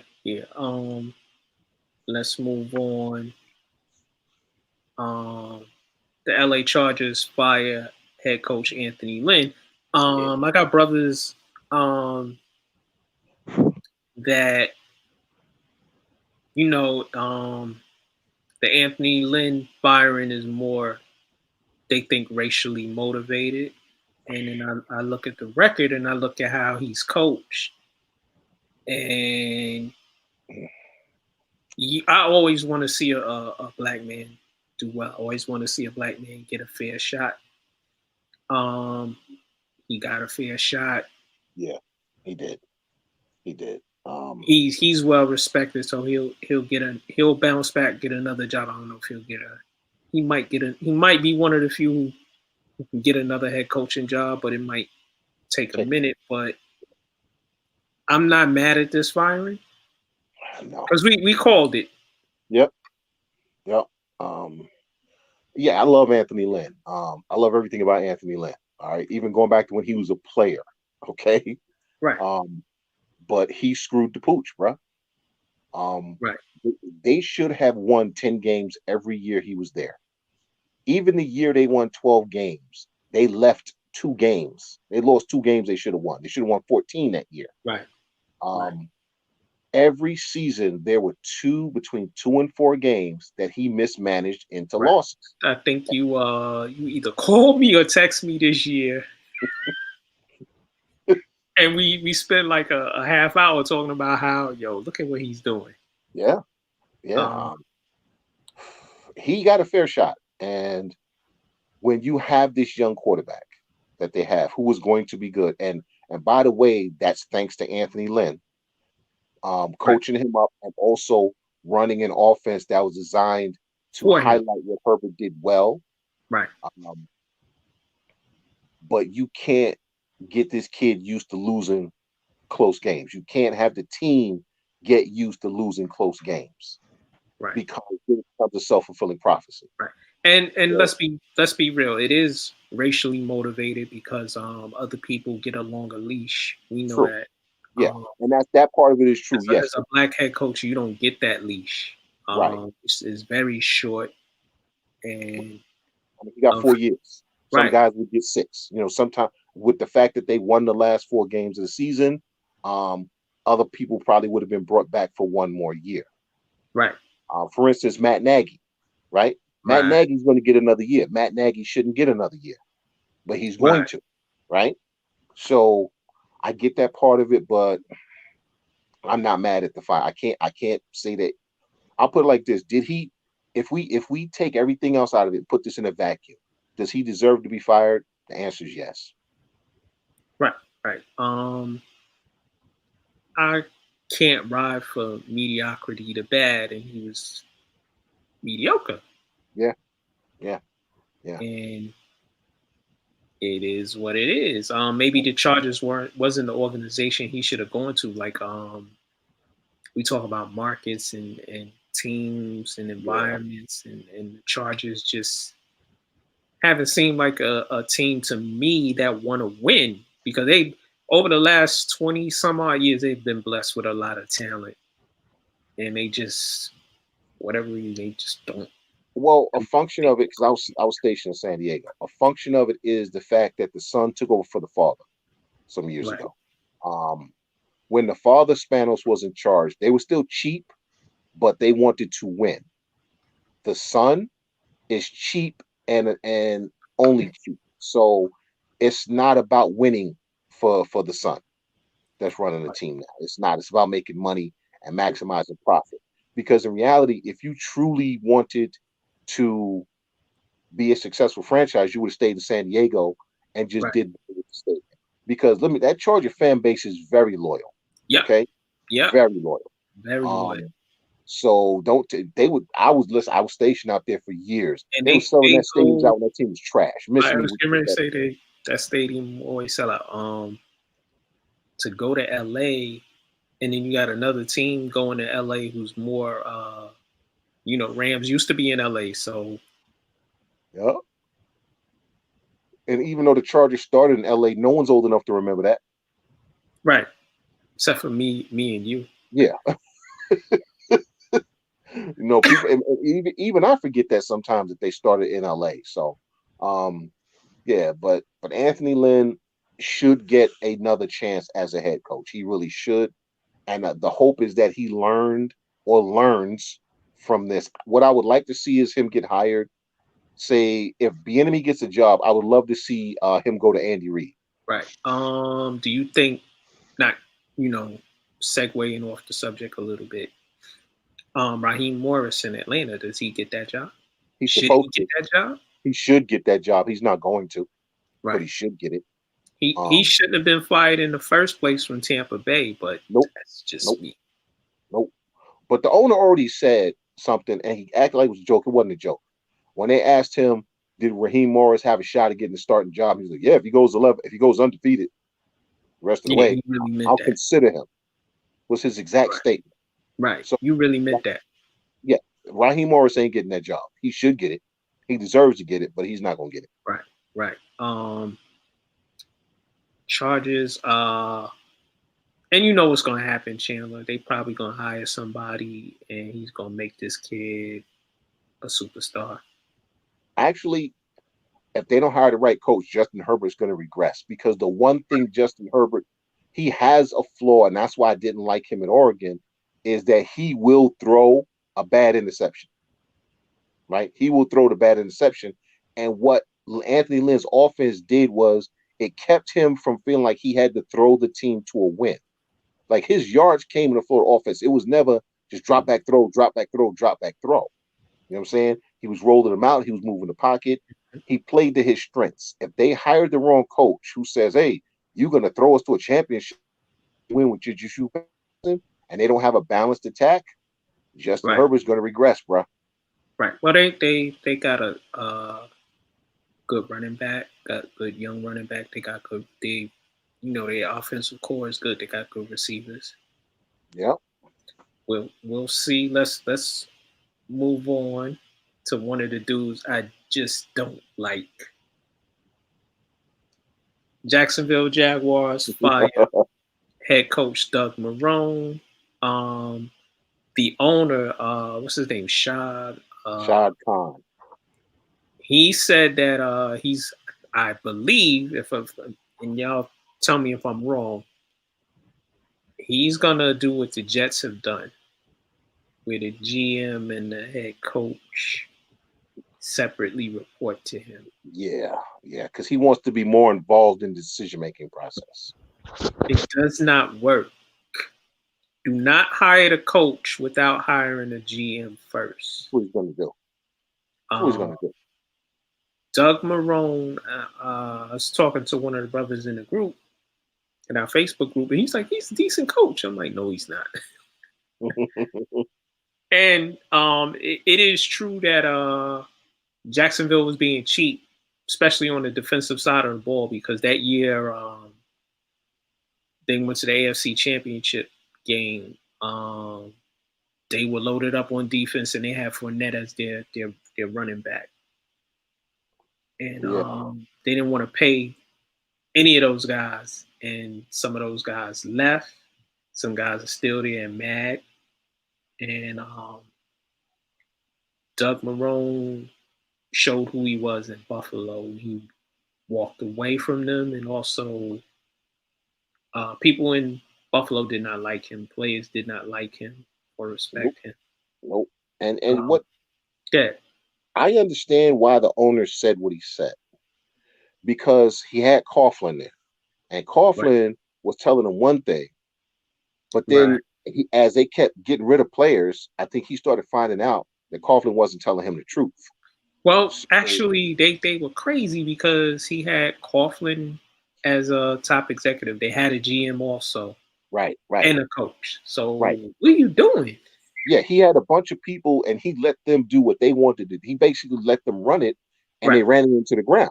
Right. Okay, if you run my business into the ground, now I got to come back and be like, hey, what the hell's going on? So It's kind of like what you mentioned with the guy you work for. He's about to be a micromanager, right? He's about to micromanage the hell out of this. So I understand why he's doing it. I just think he's wrong for doing it because if you hire the right general manager, you don't have to see if you have and to he hires the micromanage right head coach. Right. Then you're hiring the wrong people is the thing. If you truly feel you have to micromanage, then you're doing it wrong. Right. You understand what I'm saying? You're doing too much. Right. So you went from being totally hands off, which if it's your business, you can't be totally hands off. You need to be somewhat involved. Right. To now you're going to be uber involved. Find the middle ground. Right. Also, I think our brother Ryan Foley asked. He said that they might move, and I've been saying that for years. And I'm like, small market, Jacksonville fans. I don't know. I got family in Jayville. They not Jacksonville fans. No.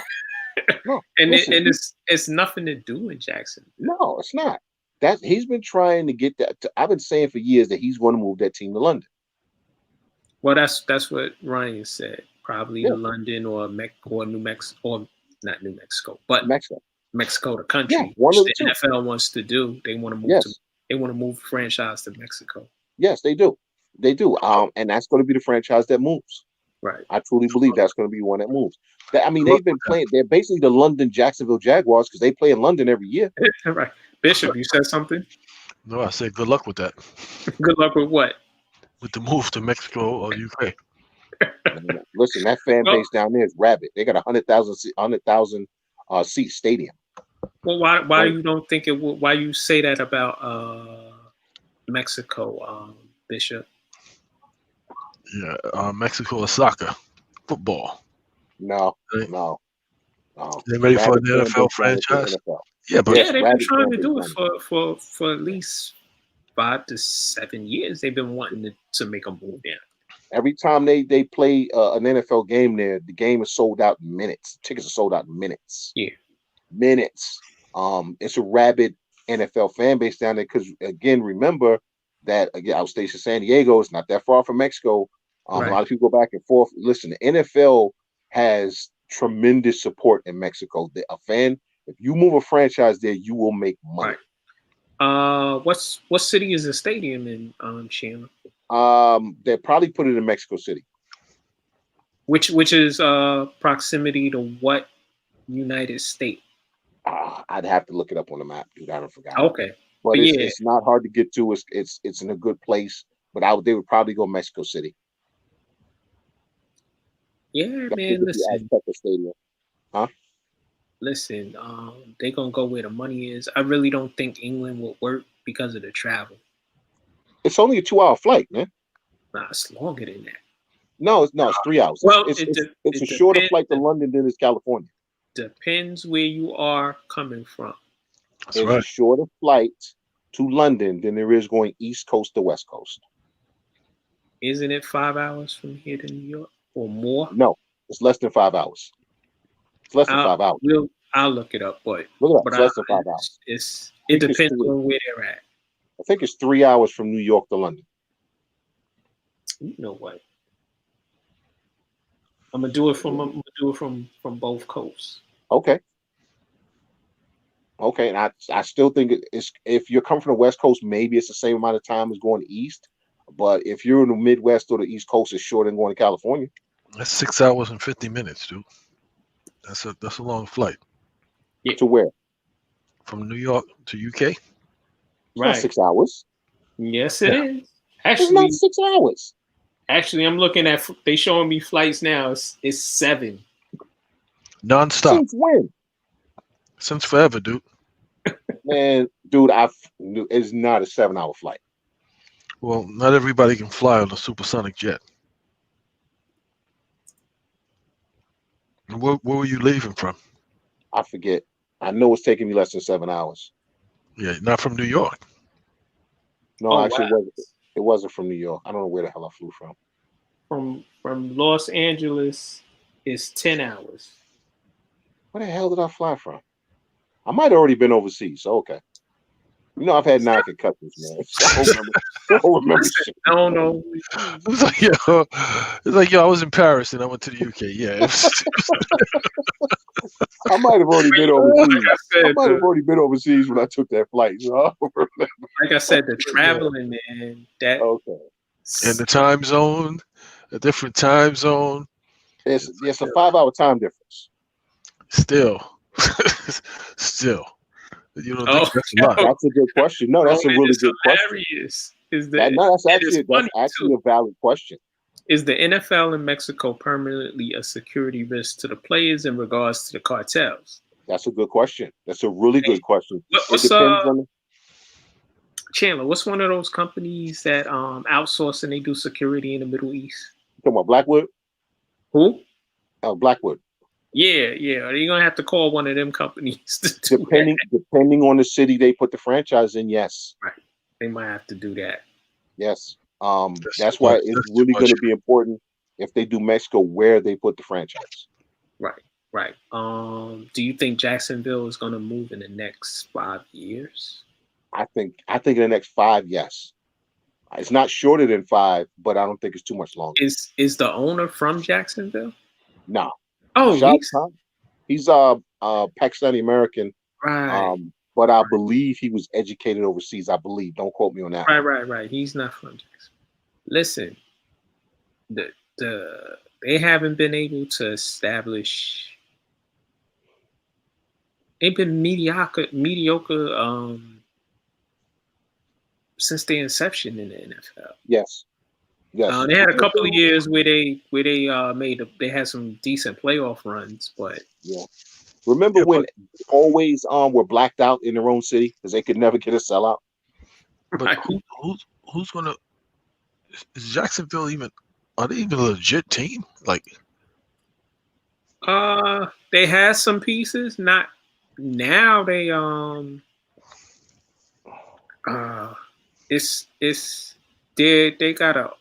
they got some pieces, but they're not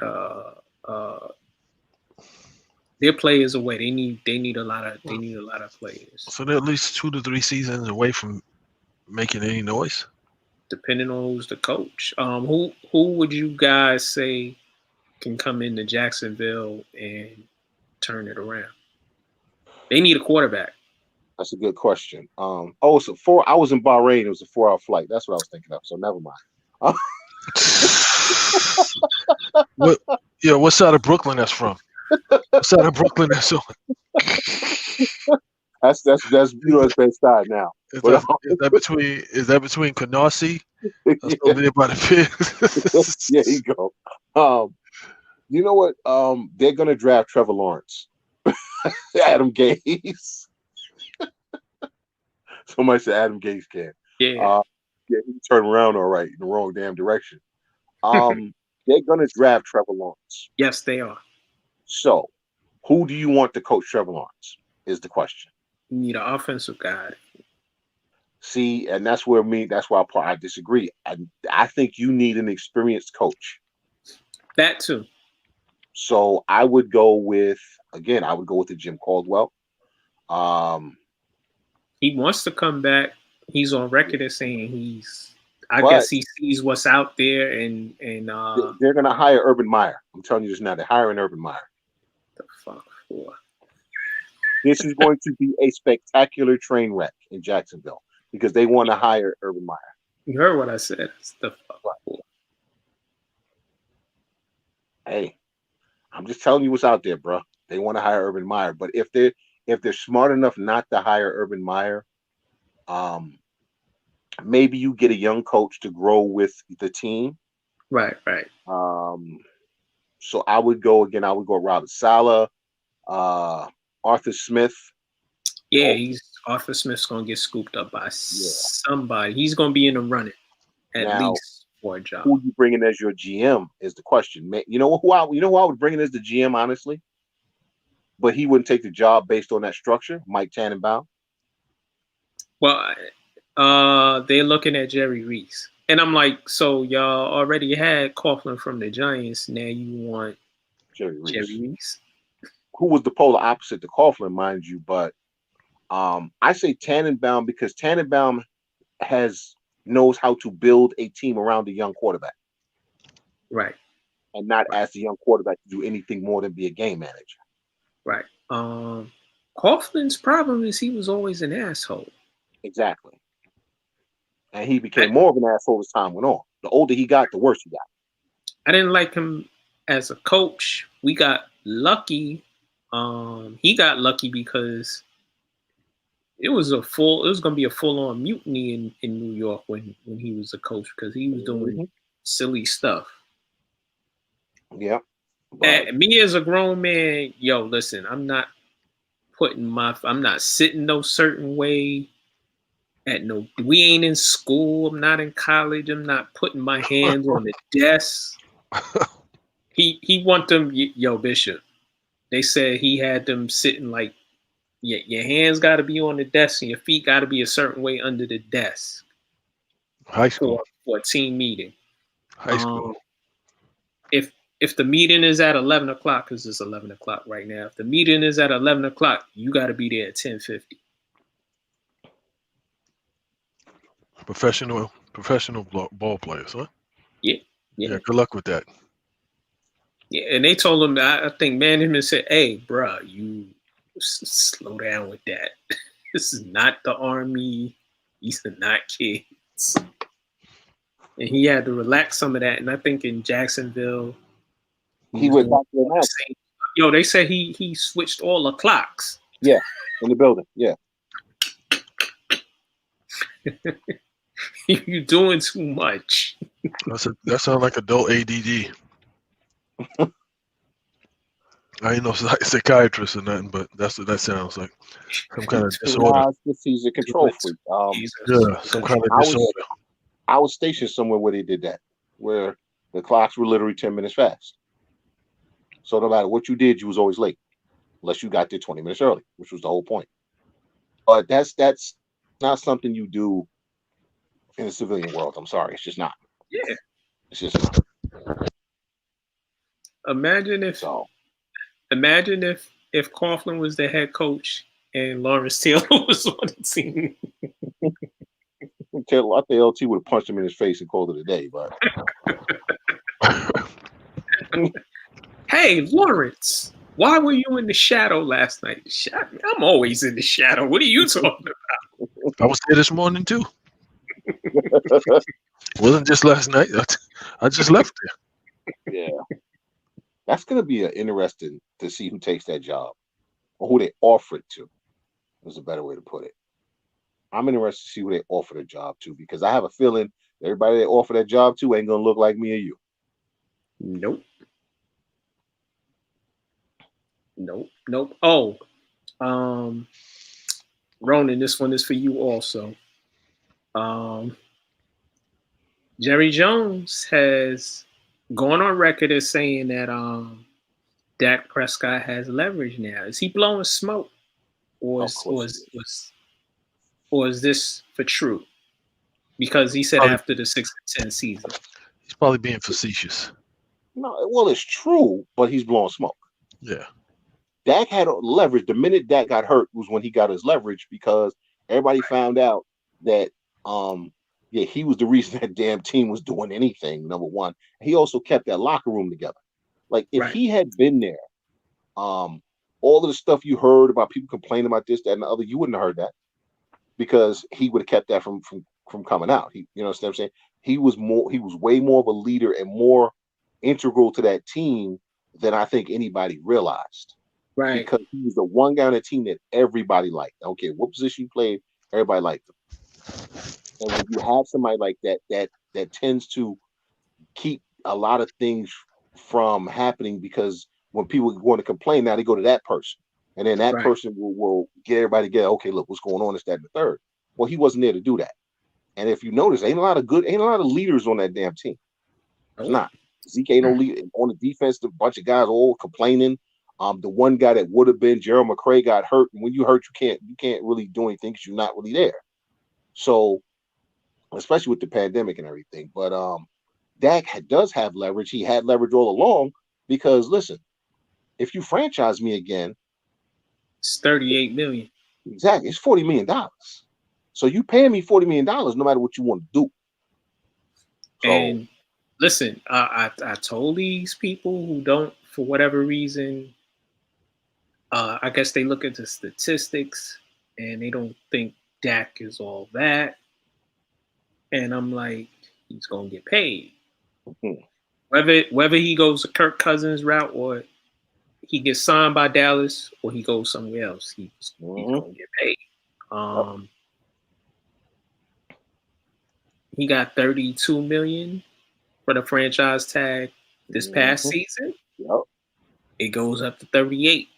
The third tag is ridiculous, which no team is gonna do, and not for a quarterback. Kirk Cousins worked it the best way. He made $40 million off the franchise tags and then got paid again. Yep. Y'all think about that. Yep. I mean, you think that Minnesota wouldn't kick Kirk Cousins to the curb and give Dak Prescott that money?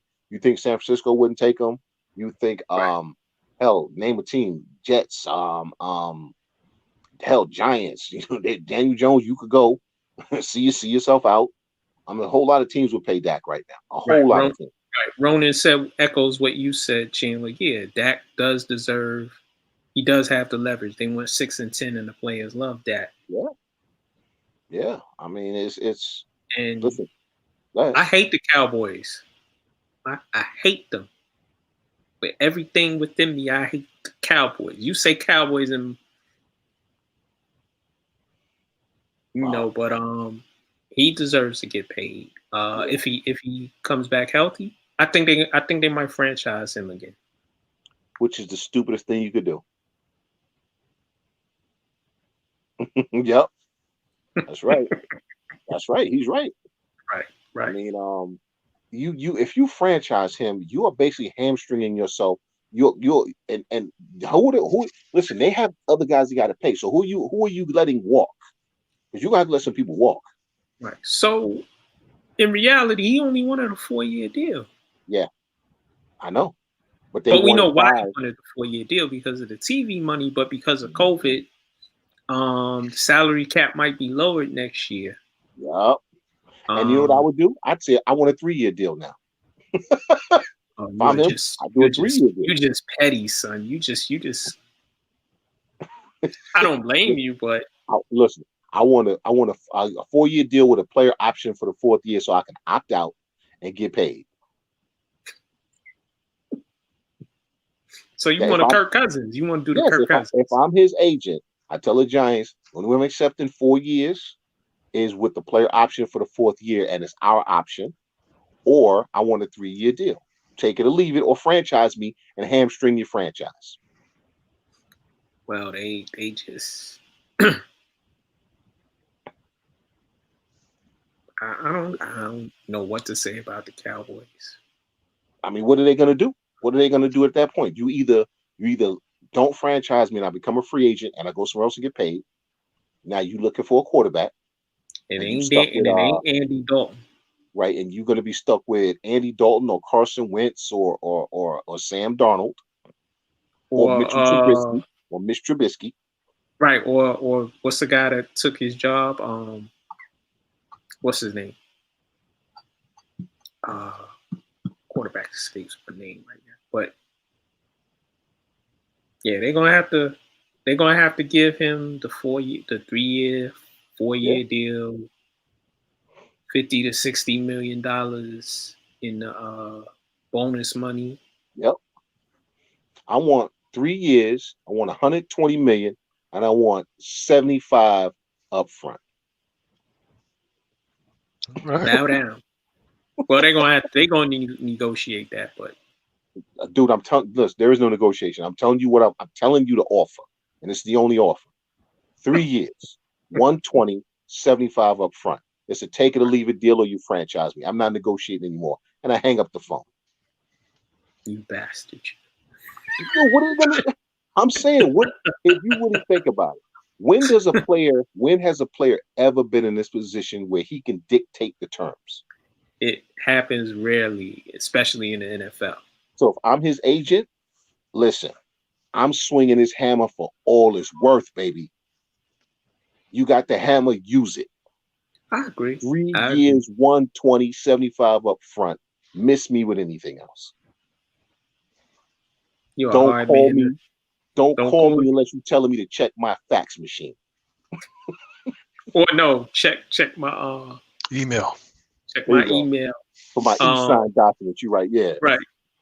Let me make sure my Adobe or my DocuSign is ready. Right.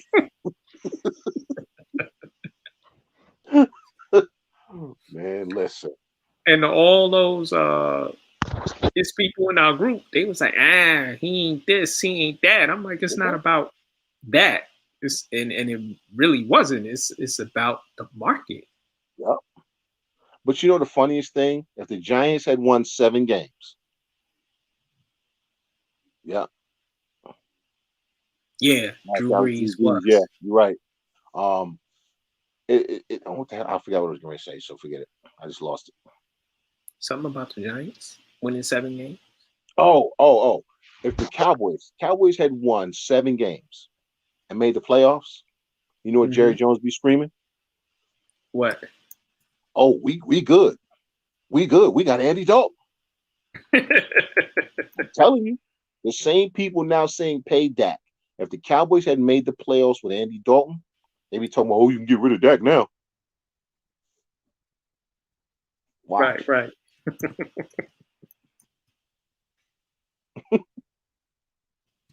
What do y'all what do you think about what's going on in Washington? The last report I saw,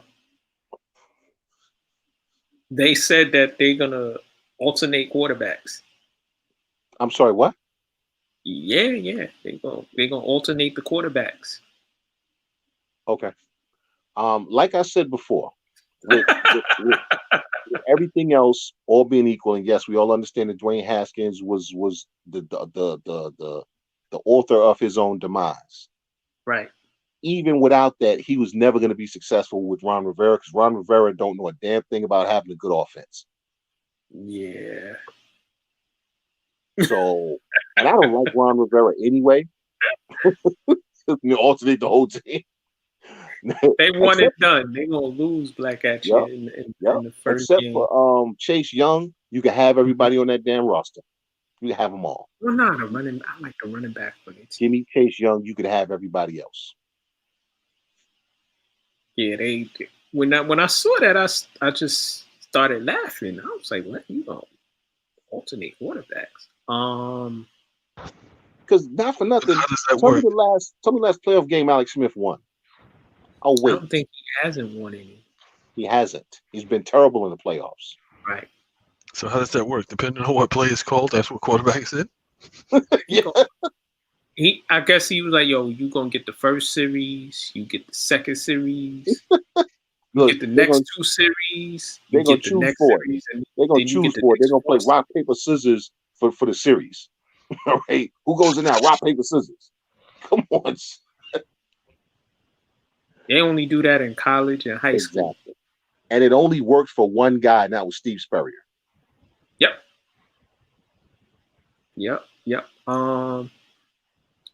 I heard Cleveland's coach has COVID. Yes. Yep. He might not be able to coach the game. He won't. Him and 4 other coaches. It's like 5 of them. Do you think they're gonna make an exception and reschedule? I think they may push the game back a day. If they have any more, because remember, all last week they kept closing their facility.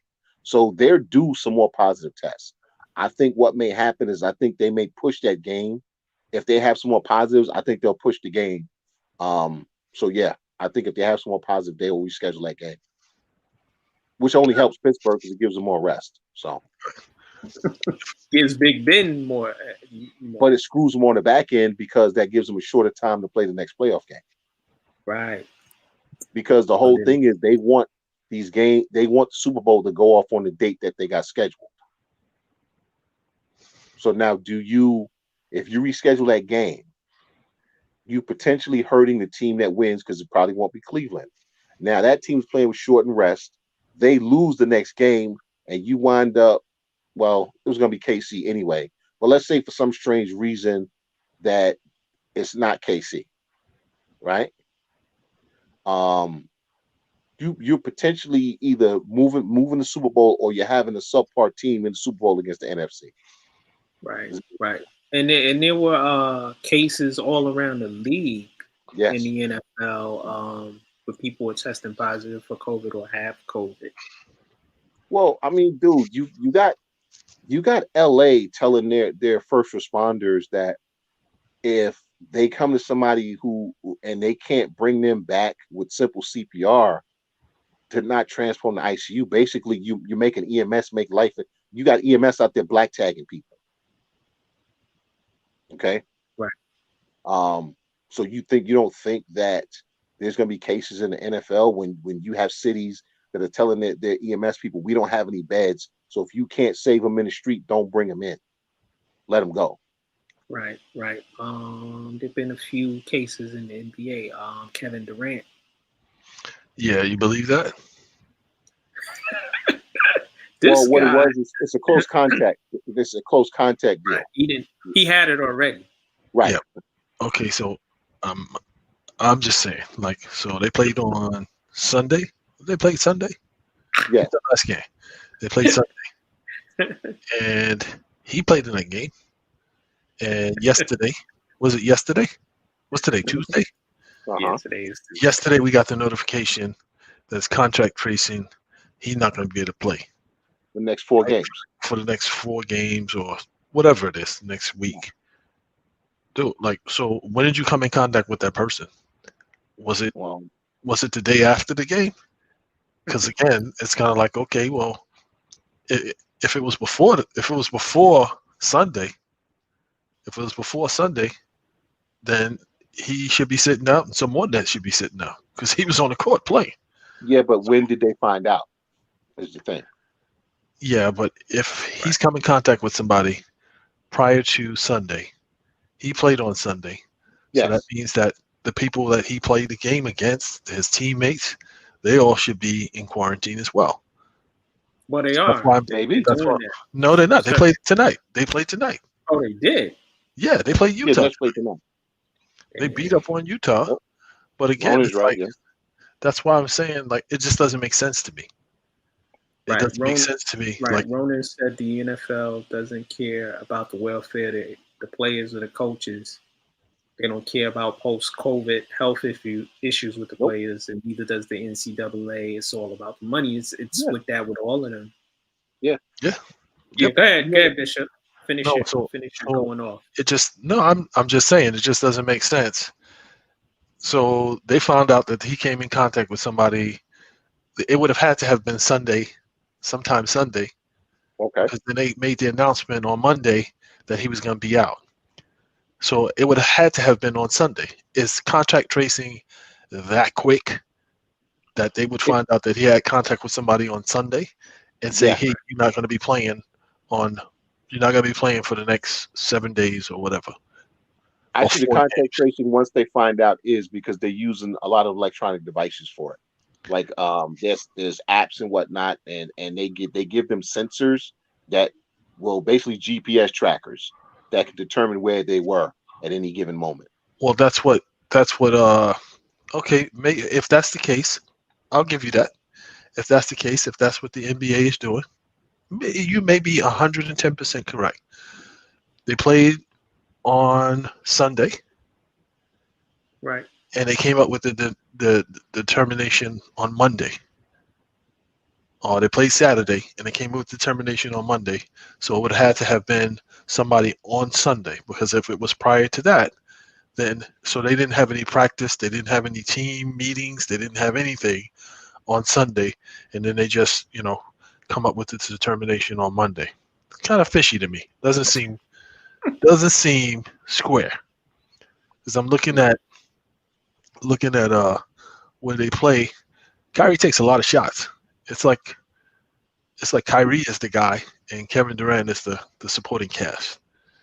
And from what I've seen from Kevin Durant, he's really kind of bitchy. And this is a perfect opportunity for him to sit back and be like, oh, see, they really need me. You understand what I'm saying? So I'm not saying that. It just seems a little odd that he's the only one when he's been around the team, and I'm certain that they've had, even if they just had like film sessions or whatever to go over, or he met with coaching staff or whatever. So he's the only one that came in contact with this person, and nobody else came in contact with him. Or what if it was someone in his personal life? What if it was somebody else? There's somebody in his personal life, but he would have still had contact with somebody with the team. No, because they do everything virtually. There's no team meetings where guys get together. They do all their team meetings on Zoom. So they have practices and all of that, and that's virtual? No. No, the practices, they don't have as many practices, but the team meetings, film study, that's all Zoom. They allow a certain amount of players. Yeah, it can only be so many players at a time doing the practice. And so it could have been whenever it was after the game, whenever the game was Saturday, Sunday, somebody that is in his personal life either told them or he found out and notified the team. When was the last game that they played? The last Before game. Today is Tuesday, so it had to be Sunday. Was it Sunday? Keep talking. I'm gonna look it up. I'm not sure if it was Sunday or Monday. Had to be Sunday because Knicks played yesterday. Yesterday was Monday, so it was Sunday. Was it Because Saturday? they've been alternating. The Nets will be playing. I've been noticing with the TV schedule, the Nets will be on one day, the Knicks will be on the other. I need to know when that last game was. I think it was Sunday.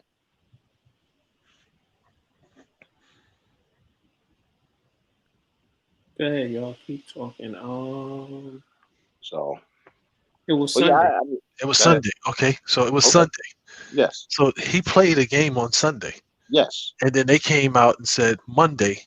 Monday. They lost Sunday, right? Yeah. Yeah. Oh yeah, they lost to Atlanta, which you were discussing in the group. Right. So they lost to Atlanta. So he came. They made the announcement on Monday that he had contact with someone. So again, would it have been that quick? That's a matter of hours. That's a matter of hours. If it was someone in his personal life that notified him, hey, I just tested positive for COVID. I'm letting you know. Then he notifies the team. Now the team, they have to test everybody and everything else. But if he wasn't around that person till Monday, and then found out Monday and notified the team on Monday, so you just want to ascribe something nefarious to this because you don't like KD. That's really what this is. He doesn't like Brooklyn, and he doesn't like Kyrie. Well, I don't like Brooklyn, period. But it's not like I don't. I think KD is a phenomenal player. He can give you 32 points off of 12 for 15 shooting. But it just seems you like him as a player, but not like him. It just seems a little odd. It just seems a little odd and a little expedient that they played on Sunday. Nobody else is quarantined. Nobody else is quarantined. They make the announcement on Monday that he is going to be quarantined because of protocol. Nobody else on the team is quarantined. Nobody else. Okay. It just seems a bit odd. It just seems a bit odd to me. Or maybe this is their way of doing the load management without doing the load management. I was just getting ready to say that. Load management. 7 days? Yes. Load management. He came off of what he tore his Achilles, right? Yep. Yeah, but you can, but he's been out a year, so he's good. He's good. Well, and you don't know that. Everybody feels differently. He's gotten the best of surgeries, the best of rehab, the best of all of that stuff. So, and he's only like $150 or $160. What so they do because when you come off of an Achilles tear, depending on how your body, how big you are, that it impacts your recovery. Yeah, no, I've blown both of my Achilles. I understand that. What I'm saying though is this may be their way of doing load management. They're like, we want to give you a week off, so they're giving him a week off. Yeah. You could do that. You could do that by saying his ankle, his knee. No. You could say you can make up anything. You can make up anything. Okay, so they made up COVID. Oh, come on! You just said you can make up anything. Yeah, so why use COVID? And you said it, and Bishop, you said it sounds kind of fishy. It sounds kind of fishy because no one's going to question it. Because if you say COVID, nobody but you is going to question it. So why isn't anybody else? But why isn't anybody else on the team quarantined? Is what I'm saying.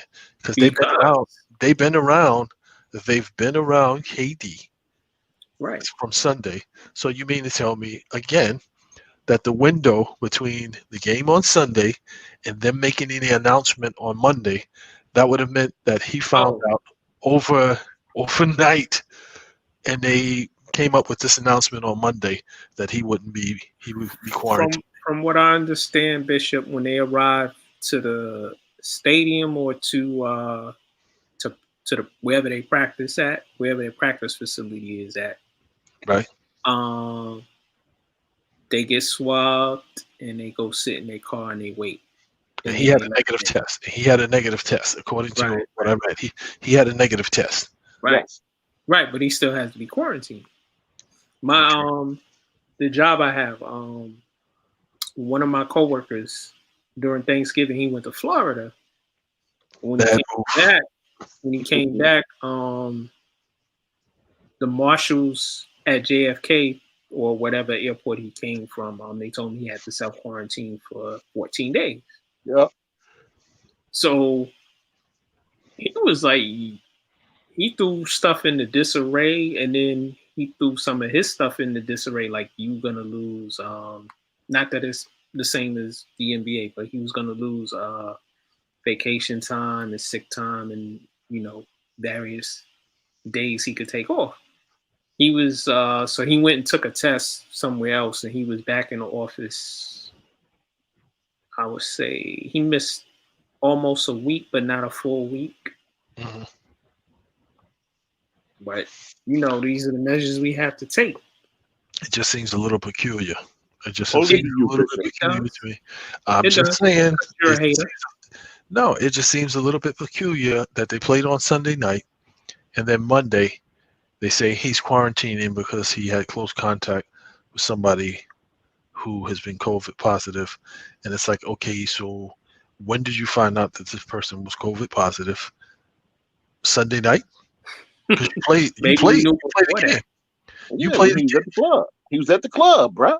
But I'm saying, if you knew before that, that would have meant that you played in the game and you were around somebody prior to Sunday. So that means other players should be quarantined. Is what I'm saying. Why is it only you? Because you're the only one that's asking that question. Everybody else is fine. And it's a great mystery. And then on that note, yeah, I got to get up in the morning. My brothers, I want to thank y'all for rocking with us, and I want to thank y'all both for having me and ours back. And Happy New Year to both of y'all. Hope everything is prosperous. Excuse me. Tired. Prosperous for you guys in this coming year, and everybody who's on our various y'all on my Facebook, y'all on the In the Paint Facebook, ours Facebook, YouTube. I see you, Ronan and Ish. Thank you, brothers. Black At You Productions. Thank you. Happy New Year to y'all. Peace. In the RJ Paint. Barrett still sucks. Whatever. I agree. Really showing sports in the paint. Subscribe to the YouTube channel. Support. Follow me on Twitter. At the Real Max 611. Follow In the Paint Media Group.